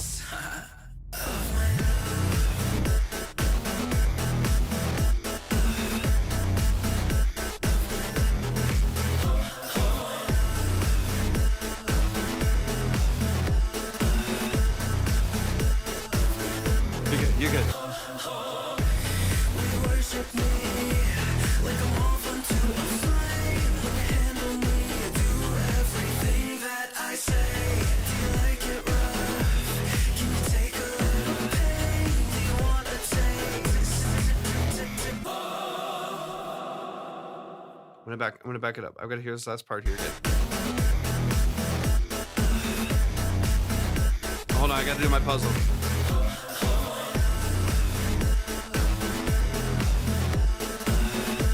Hold on, I got to do my TikTok puzzle.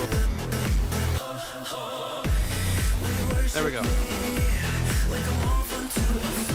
Okay, so you're gonna hear this. I was listening for kind of where that frequency is sitting. I hear it mostly. There's a little bit of sibilant energy in there. The 5K, 6K range in here. You'll hear your S's and T's. They're a little bit bright right there. But I also think that is because there's high-end excitement as well, and there's a big high push over the top of the song. So I think that's part of it. Shakes, thanks for the follow. Thanks for the follow. I appreciate that a lot. It's that little high register right here. I'm gonna back it up just a little bit. You hear it on the 2 sometimes. It's a little bit of that slice. So when I'm listening for like some of the harshness in here, some of it is just the wall of sound for long periods of time that creates some of that. Now, like you said, some of that's intentional, and that's that's up to you, right? Like nobody can really say that it is right or wrong. Art is so subjective, right? So if your goal is to have a minute 12 of this big, huge dynamic right here, and that is what you executed creatively, then you did exactly what you were trying to do. And so nobody can, obviously people can say if they like it or don't like it. That's, that's up to people to, consume the art and decide whether or not they relate to it. But as far as like you executing that, there's nothing wrong with doing that if that's the decision you want to make. The result of it is though, when you have a really, really high dynamic for a long period of time, and in this context, really consistent bass line, really consistent drum structure that's like, looped through and then different vocals over the top of it. That I think is part of where like that super, super high dynamic, I think is part of where it becomes harsher and noisier over time because the ears just start to fatigue from the amount of energy that's there in tandem with this like 5K, 6K in the vocal, where maybe you could drop the threshold of your DS or another 2 dB to help control some of that sibilance that's cutting in right there. Like it could be like small little details in there that are very minor because overall I think it's for the amount of energy that's in this mix, for the amount of elements that are competing for space, it's a pretty good balance to the mix. You know what I mean? Like for what is there, if you want to have everything there and you want it all to be present and be forward, then there's only so many things you can do to fit all of those elements in there. And I think y'all have done a pretty good job of making that happen. I think you, Kat, thank you for the follow. I think we just have to be aware of, I'm going to back it up here a little bit. So, right. So here's what I'm going to do to kind of showcase what I'm talking about. I'm going to start it from the top. And I'm going to skip like every 10 seconds. And it's only a 2-minute song, or it's a minute 45. It's a short song. I'm going to skip like every 10 seconds. And I just want to hear like what's happening in the song. So it's not about like you changing what you're doing vocally, because you do, right? You change melodies. You have some interesting background vocals. You got some big pops of energy in the background, all this great stuff, right? Production-wise, energy-wise, dynamic-wise, loudness-wise. I want to chop through these elements and just hear sonically, like the sonic aesthetic of the song and profile of the song. What are people hearing for that minute and 45 seconds? Beat comes in.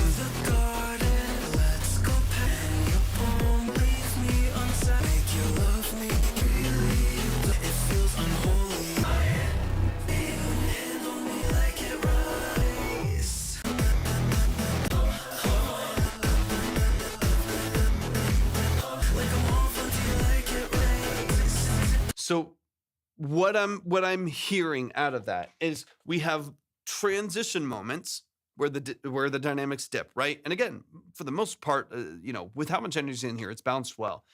There's just a lot of that energy. There's like 2 or 3 moments where we have like a break for a count or two in order. Thank you for the follow. A break for a count or two in order for like the transition to go into the next like hook of the song, right? The next big breakdown of the song. But when we're in that breakdown of the song, which is a good chunk of the production here, even from the intro. Boom, boom, boom, boom, boom, boom, boom, boom, boom, boom, boom. That energy, that weight, that heaviness is even from the intro all the way through the outro. That weight is there all the way through the song.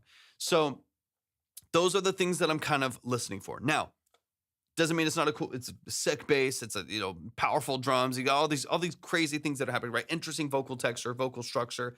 There's all of these things that are happening that are awesome, that are really, really well done. What I would consider, I guess, going into like your next record and going into some of the other stuff that you're working on is, for one, keep your sonic identity. If you have a vision for the aesthetic that you want to have, you have a vision for where you want to go vocally, and you want this interesting hybridizing of like operatic contemporary vocalizing with heavy EDM hyperpop structure, do your shit. Awesome. Love it. Fan. Like, make interesting music, make creative art. And people say it sounds like trash. Cool. Keep pushing. Try to find an audience. If you spend some while, maybe pivot. But you can find some nuances to help make it as interesting, but also as palatable as possible to an audience. You can actually gain some traction, but like, do your shit. You know what I mean? Like, push and keep moving. When it comes to the dynamic range, though, what I would suggest is make sure that you don't have too much That makes so much sense. That makes all the sense in the world, especially the drama of the vocal structure, the drama of the production. Make sure that there's not too many elements that are looped. Be very careful of that, because even a fantastic thing looped too many times, either one of two things will happen. You will either bore of that item, and your brain will start to tune it out. The pattern recognition kicks in, and it just kind of tunes out the things that are repeated that much. And it just kind of becomes noise to you, right? In the same way that, like, if you drive the same way to work every day, your brain just kind of shuts it out sometimes, and you like wake up at work, you're like, wait, did I even like drive here? Like, I don't know if I'm weird and it's only happened to me, but you like, you do things and it's second nature. In the same way that like your eyes can see your nose if you wanted to see your nose, but it actually just blocks it out. And like stuff like that. Like when your brain recognizes pattern consistently, it'll just start to tune it out. And so when you have awesome bass line, I have no complaints. It's so dope. I think it's fantastic. If it's that exact, quite literally exact bass line, looped, that direct copying over and over and over again, the brain will just it'll lose its value in the mix. It'll lose its impact in the mix over time. First 30 seconds, it'll be dope. If it doesn't change outside of that, or it doesn't shift, or the note doesn't change, or we don't randomly go up an octave before that, and then switch into the next section, the brain will just lose interest in it. It'll lose its impact in it, even if it's really cool. Same thing with vocals, same thing with drums, same thing with bass, same thing with all these other things, right? So that's what I want you to be careful of, because you're doing some cool stuff. You're doing some weird stuff. You're doing some quirky stuff, and I love it. I'm a fan. I want people to take risks in their music. For the love of God, take risks in your music, man. Music can get so boring these days. So I love that you're doing something interesting. And so for me, if you're going to do something interesting, don't do yourself the disservice of copying that interesting thing too many times, and by default, unfortunately, causing a loss of interest and a loss of new information being presented to the brain that keeps you engaged in the song structure. Because if you're doing interesting things, the last thing you want to do is then format it in a way that people lose interest. A little more dynamics and changes. Take that bass line, and the first time you do the bass line, keep it strict. The second time, every other time you do the bass line, drag your third note a little bit longer into the next note line and add a portamento. So instead it's dun dun dun dun dun dun, and then the next time it goes dun dun dun dun dun dun dun dun dun, and like, you know what I mean, like that tiny little change right there. Every other time that you do it. And then on the fourth time that you do it, you do a stutter at the end. You like print it and stutter it going into the last transition. Like the smallest little change that just keeps it from feeling like it's too much of the same thing will wake up the song. It'll wake up the brain to the song, and you'll keep people's attention a little bit longer too. Yeah, you obviously don't have to do the things that I'm talking about, but the concepts, I think, is more of what I'm talking about. Anyways, y'all show some love. Cold Diamond, I like your vibe. It's weird. I like weird. It's quirky. It's dramatic. It's like EDM Broadway, and I I like it. I like it. I think, sure, there's some things to polish. There's things we can work on. I don't. As much as I value that stuff, sure, I also kind of don't care. Like I want you to try to make cool art, and I think you're trying to make cool art, and I respect that a lot. And so let's dig into what is going to allow as many people to latch onto that and work within what you're doing. But y'all, please show some love to Cold Diamond right here in the chat. Love and appreciate what you do so much. P Cash is in the building. What's up, P Cash? So good to see you, man. I hope you're doing amazing. Let's keep it rolling. Let's keep it rolling here. These are our last. Eddie, you're not next. We got our last couple songs already in line, and the line is closed. The line is going to open up again tomorrow. So if you are wanting to submit your music, just make sure that you tap in tomorrow. We'll be live at about 11 a.m. Central. We haven't done a morning stream in many months. But if you want to submit, that's going to happen tomorrow. It's not going to happen tonight. We're going to be getting onto our last couple tracks here right now. Okay, so Chase is out. Dre's in the chat. I already know Dre is in the chat. Late night live. Yeah, late night today. The last couple songs, and then we'll be live again tomorrow morning. Super random schedule. Thank you for the heart me. I appreciate it. And then Eddie, thank you for the live. I see that as well. Thank you so much. I appreciate it. All right, Eddie, we'll be live. We'll be live tomorrow. That'll be the next chance that you have to submit. All right, Dre, hop in the chat. I see Dre in the list, so I know Dre's here. Track is unreleased. Have this lying around. Probably going to release a different version, but didn't want it to go to waste. Let's go.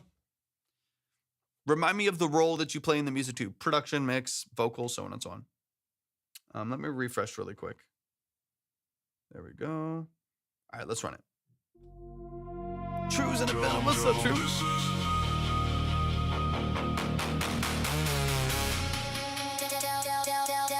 This is It's all generated, right?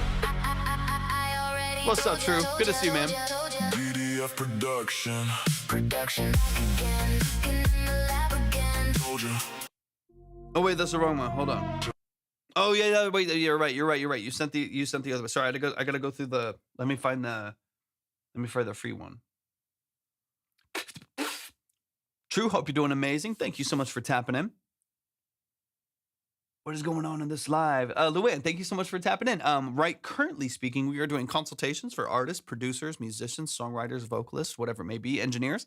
We're diving into the details of their music. We listen to their song or their production for about 20 to 30 minutes. We break down the track over that 20 to 30 minutes, 2 or 3 different times to get into the details of whatever it is that they would find valuable. For some people, it's songwriting. For some people, it's mixing and mastering tips. For other people, it's production structure, sound design choices, lyric build out and formatting, stuff like that. So that's the structure of the live stream. Right now, we're getting to our last two songs, and then we're out of here. We'll be live again tomorrow for anybody that wants to tap in. Good to see you as well. I just finished my stream a moment ago. Had to say what's up. Hey, appreciate you so much, man. It's all love. It's all love, man. I appreciate you a lot. All right, let's see. And then for those of you who are dropping in the chat, we are closed, so we'll be live again tomorrow. So don't spam the chat. We're closing up here in a second, and then we'll be live again tomorrow at about 11 a.m. Central, if I can get my shit together earlier. Okay, let me find this track because it's in the free line because we had to pop it up in a different space. Let's see. It's time. Someone named Dobby the Dolphin. Interesting. You have heard this before last week. Okay, so this is an update from the one last week. Okay, got you. Where is it?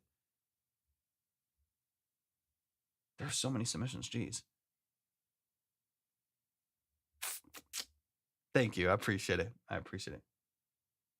is there so many in here?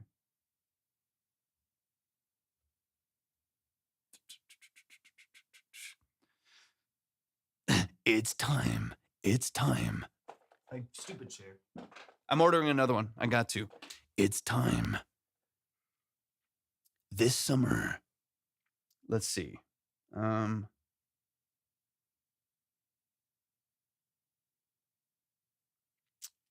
Why I'm not seeing the track here at all. I saw it earlier. There it is. We got it. Yeah, like a Megatron. No, I got it. Dude, it'd be so fun. We used to joke. So when I first started this live, I don't know where it came from, but I had this random, because I have a stream deck that I use, whatever, and so randomly I just like, dude, I'm just gonna download some like random shit on here, like I don't even care, like I have my cheers, I'm like, yay, great song, everybody have fun, and like whatever stupid stuff, and then like randomly I just decided to have like like the most random sound clips, like talk to your doctor about, like, I don't know why I don't know why I have this on here. I literally only have like 3 sound bites on here, and they're the most random shit in the world. And so randomly, where's the other one?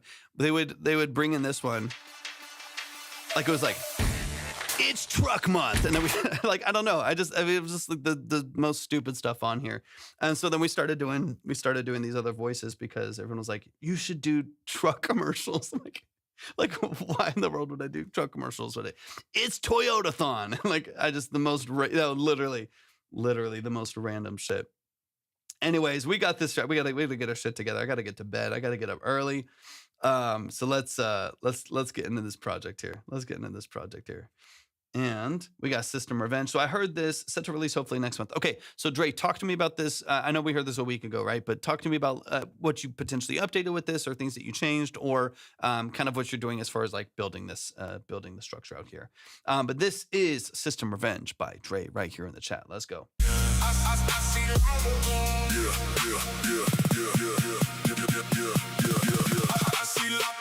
city lights again, white phosphorus flashing, blinding me. This is a different revision of this, right? Through my mind again.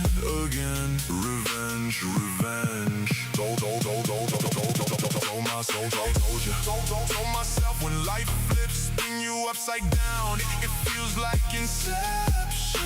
Like when the mirror reflects its own reflection. It can be frightening. Lucid dreams call me, falling in my mind again. Body lay still like paralysis, seems to be an all-nighter. Digital street fighter, walking on a high wire. Cold is the absence of heat. Flamethrower, pass me the gasoline. Nitroglycerin, implosion submarine. Turn on the thermal heat. Let's go. Overloaded, born in the Thunderdome. Watch out for me, I just came from the danger zone. Danger Will Robinson, Danger Will Robinson. I got that gas on me. Let it burn.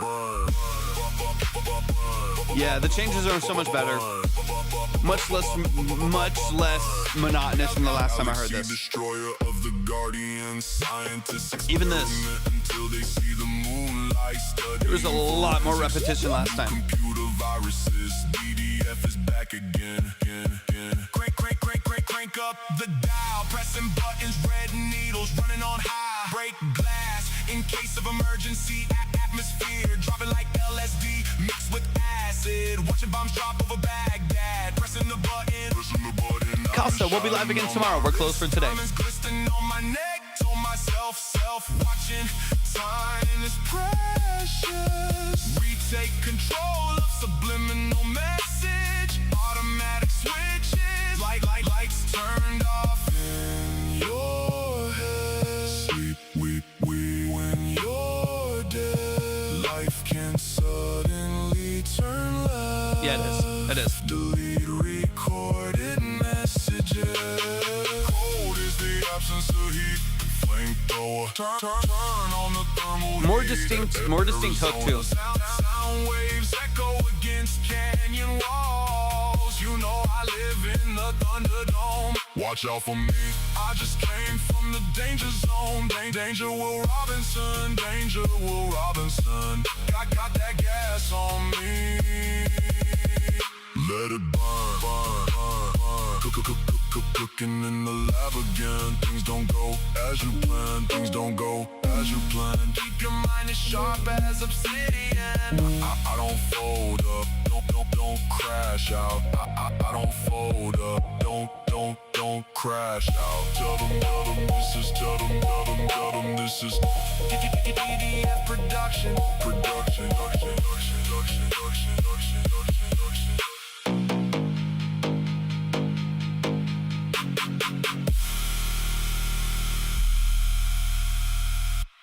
Much more interesting movement than the last time I heard it, man.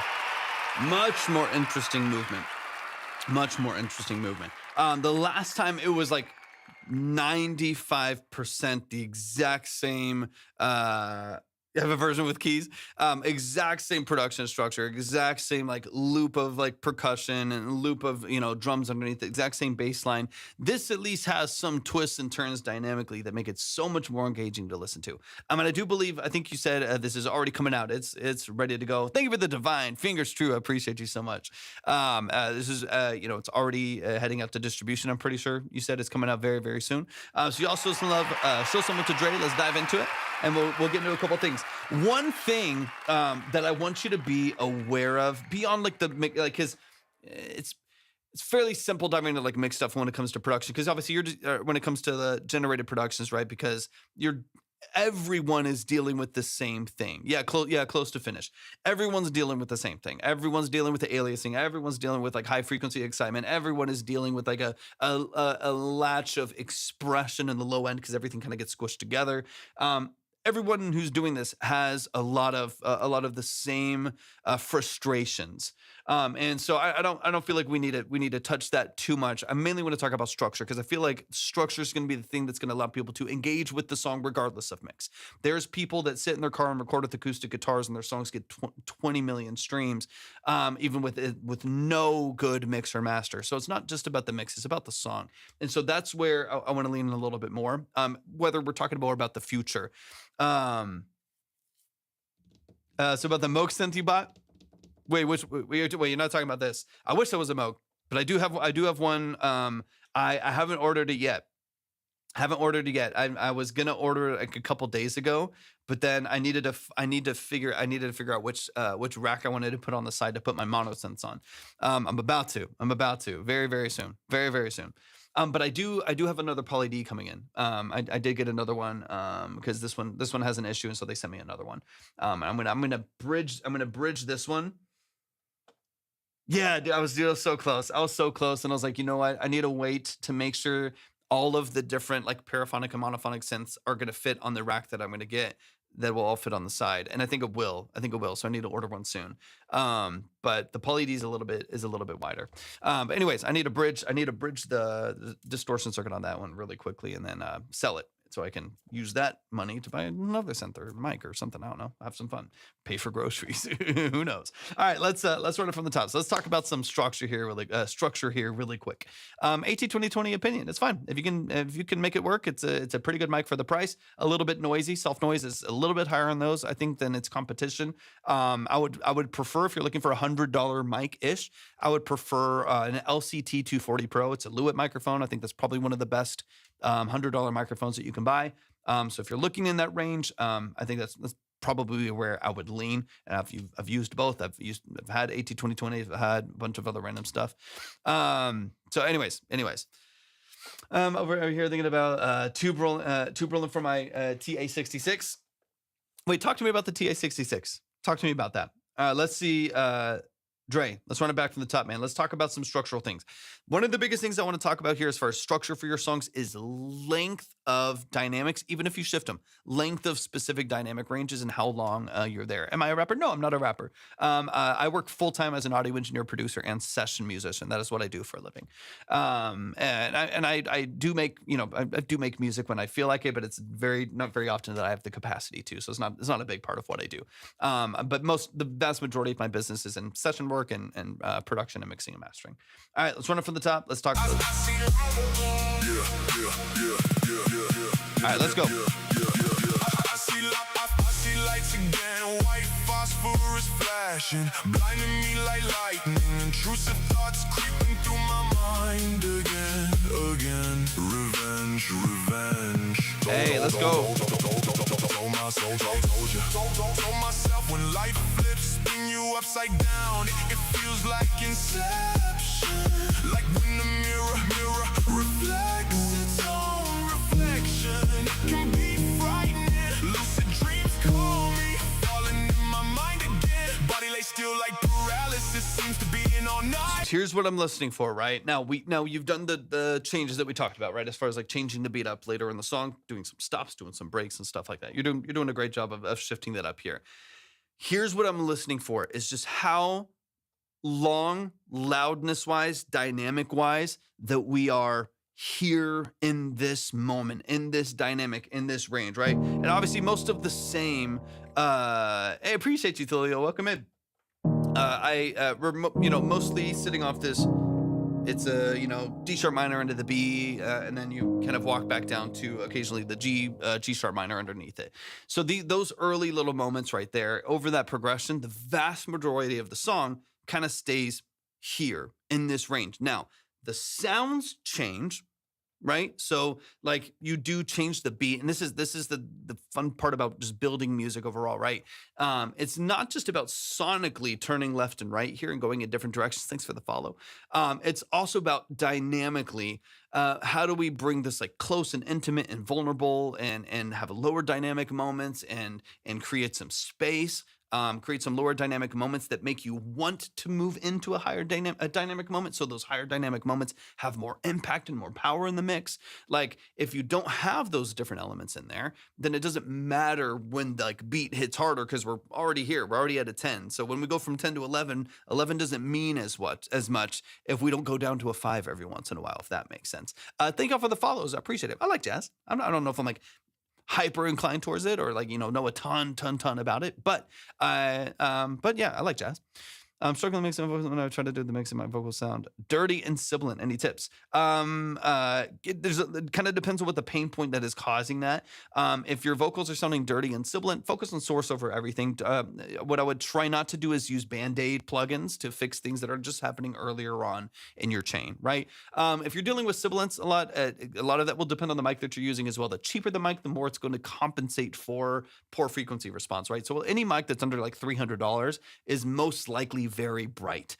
And it's going to be kind of harsh and abrasive to listen to. So that includes the Rode NT1As, that includes the AT2020s that everyone loves, right? That includes a lot of these, MXL microphones and stuff like that. They're going to tend to be pretty brittle to listen to. So you're going to have to do a lot to it. One is just make sure you have diffusion. So make sure you have a pop filter, step a little bit farther back, give yourself 8 to 10 inches or so between you and the microphone. Any sibilant or plosive frequencies, they have wind behind them, right? So when you're dealing with sibilants and plosives, it's because there's more wind behind them that's hitting the diaphragm of the microphone. So to mitigate that, you need diffusion, you need space. So a little bit of space is going to help as well as diffusion. A like double layer, pop filter would be helpful as well. The other would be like what I have right here is angling your microphone slightly as well. The more direct energy you get on the diaphragm of the microphone, the more you're going to deal with some of that harshness as well. So angle the microphone slightly, just like you can see I have on my microphone here as well, and you're not going to get nearly as much of that direct wind energy on there. An angle, proper proximity to the microphone, and a pop filter is going to help. Then DS, if necessary, then add a de-esser, find the frequency that's your pain point, and then lower the threshold until the energy of that resonance leaves, and then you'll be solid and you'll be ready to go. Mics is actually really way. Yeah, those are a better balance. Those are a better balance. Ramon,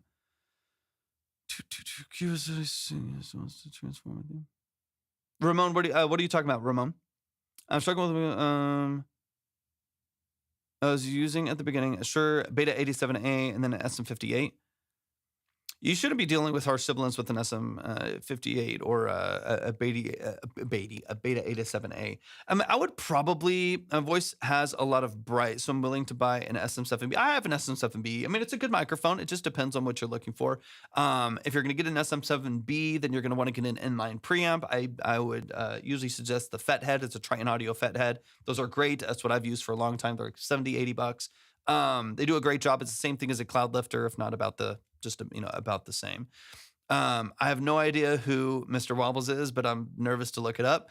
But yeah, SM7B is fine. It's a very mellow microphone. There's nothing special about it. The SM7B does not sound good. It can just be good with particular sources, right?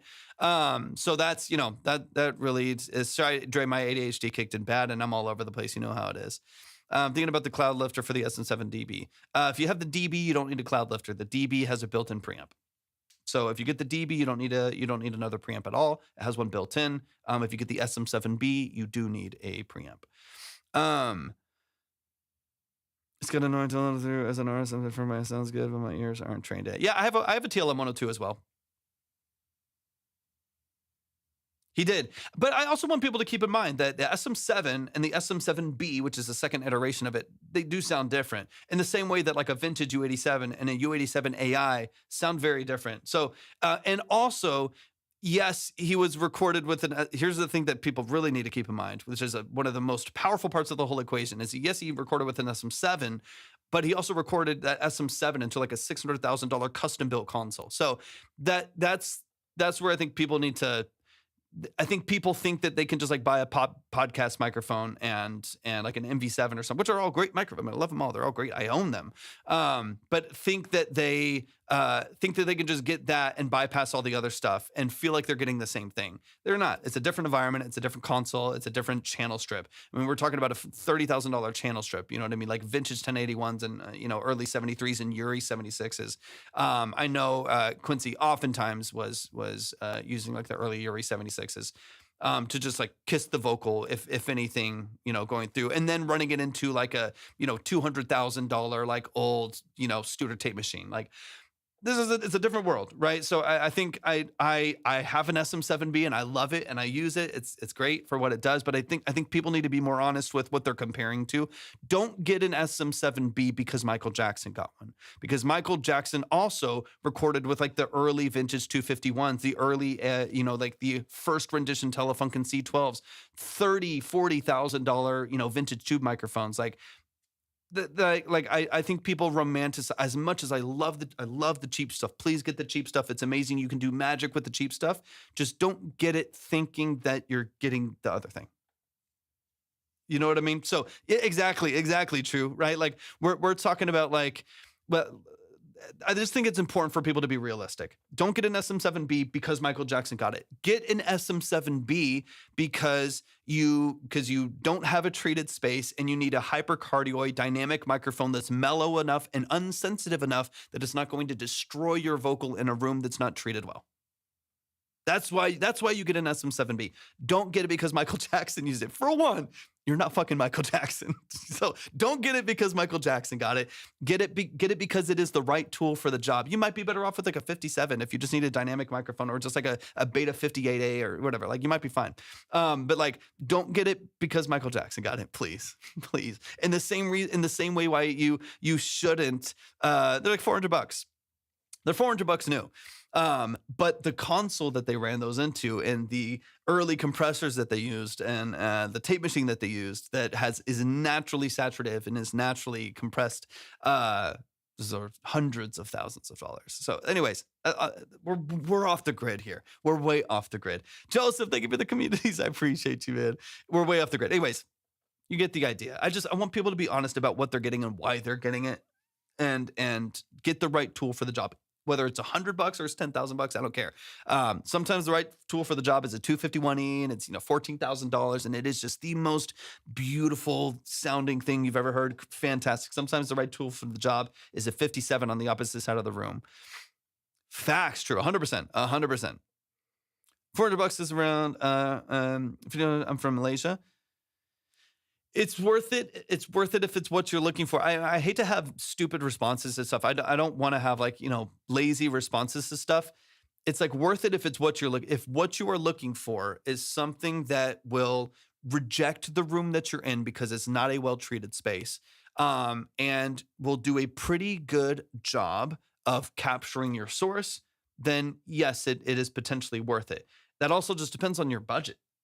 You know what I mean? There's $100 mics that might be worth it. So on and so on and so on. Okay, I gotta get through the rest of Dre's song here. I'll literally never sleep. And keep in mind, y'all, I will be live again tomorrow, and we'll answer many more questions. So definitely make sure y'all are following. We'll be live again tomorrow at about 11 a.m. Central. So definitely tap in then. I'll try to answer some more questions, but I gotta keep rolling to the rest of the song.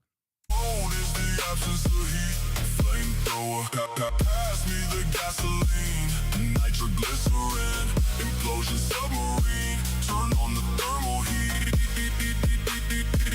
let's go, overloaded, born in the Thunderdome, watch out for me, I just came from the danger zone. So although some sounds have changed and some vocal textures have changed, you hear how like the loudness, the energy, what we call the dynamic of the song is very, very, very, very consistent, right? I'm gonna skip forward a little bit. Is back again.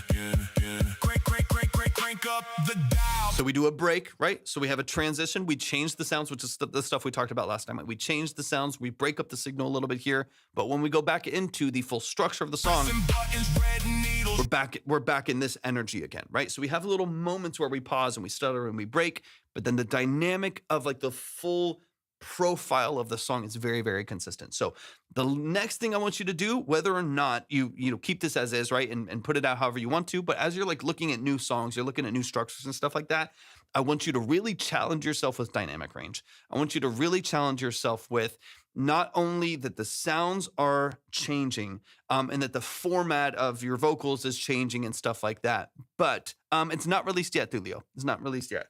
S. Lewis in the building. What's up, S. Lewis? Good to see you in here. Not only is the sound design changing, but is like the feel of the song, the dynamic of the song, how loud versus quiet the song is, that dynamic range, is that changing enough? Not just in stutters and then going straight back into it, but in like a low moment of the song where like the actual feeling and aesthetic of the song changes. That's something I would be really interested to hear, that if you can tackle that, I think your music will sound so much more interesting. Yeah, you shift the dynamic here at the end. Like, Production. yeah, so the last 8 seconds we get that, but what I need is like a whole 20 seconds, 30 seconds in the middle of the song where it doesn't just do that, but like the energy of the song shifts a little. The Lion Scientist Experiment into the Moonlight. As of sin, don't crash, don't crash out. Production.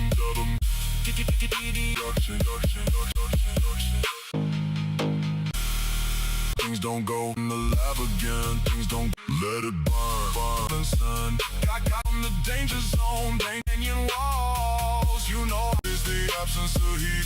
Flame of the life can so. Like this little pocket here. We when you're dead. Life yeah, this little pocket here. Turn left. Yeah, we need more pockets like this, because here's what I'm hearing.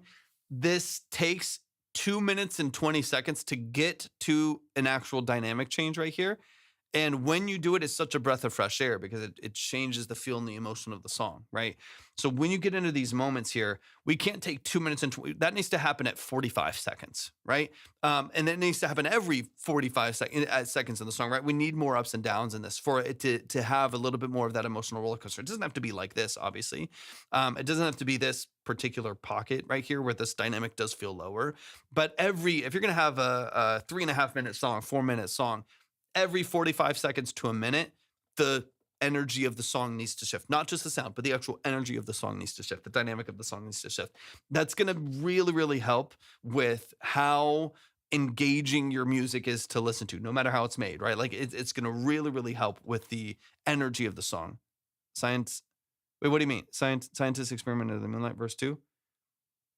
I can't see lyrics here. Like it's not connected to lyrics, so I don't know where that is on the song here. Moonlight studying experiment until they see the destroyer of the guardians. This? Scientists experiment until they see the moonlight studying forensics. New computer virus. What are you? Okay. What are you referencing here though? Because this dynamic is the same as the other dynamics here. Galaxy destroyer of the guardians. Scientists experiment. So break and we're back here. See the moonlight studying forensics. This dynamically, yeah. So this dynamically and sonically it's a lower voice. It's a lower voice, but that energy, this sub bass underneath the synth over top, loudness wise, and this, to be honest, this is one of the things that's challenging with like generating, is because every single frequency is filled out, man. Hey, sounds good, man. I appreciate you tapping in so much, man. I got to catch one of your. I don't know if I have had a chance to catch one of your streams yet, man. I got to tap in for sure, man. I appreciate you showing up and showing love, man. I appreciate it a lot. It fills out everything, right? So everything's kind of full all of the time. So what I want you to focus on, and honestly, it might be something you have to kind of like figure out within your like UI and how you're doing what you're doing. That might be a challenge. You have to kind of figure out like an interesting way to do it. Hey, you as well, man. Absolutely. Usually live Tuesdays and Thursdays. Okay, cool. Sounds good. I'll do my best to tap in, man. 100%, man. All love. If you can find some ways to shift the dynamics and study that, like study the dynamic range and shift those dynamics, I think you're going to be so much better off. I promise you, your music will sound so much more engaging. It'll sound and it already is. Like it already sounds cool. People love it. It sounds cool. It sounds engaging, and it sounds powerful. Yeah, 100%, right? So this is where you really have to like lean in, and this is where like you still grow in what you're doing, and you still grow in like training your ear, right? And so I mean, obviously a challenge to get to this point now, and then maybe this is for another song, right? Like maybe lock this in as it is and get it out. But for another song, study dynamic range and study how to execute it and how to implement it in a way that keeps your songs really, really, really interesting to listen to, man. Because I do think people are gonna like what you're doing. Y'all, please show some love, man. That's Dre in the chat. Show some love to Dre. Appreciate you so much, man. Thank you for sending this back in as well. I appreciate that a lot. Thank y'all so much for the follows, the likes, the shares, the gifts. I appreciate you so much. Thank you for tapping in. Line is closed. We're going to be live again tomorrow at 11 a.m. Central. So definitely tap in. Definitely come in, get your music ready. And we'll open up the lines again for some brand new music. All right, we got, let's see if Tate's in here. Is Tate in here still? I know it's Slim. I don't see it in the name, but maybe they are. We'll give it a moment. We'll give it a moment.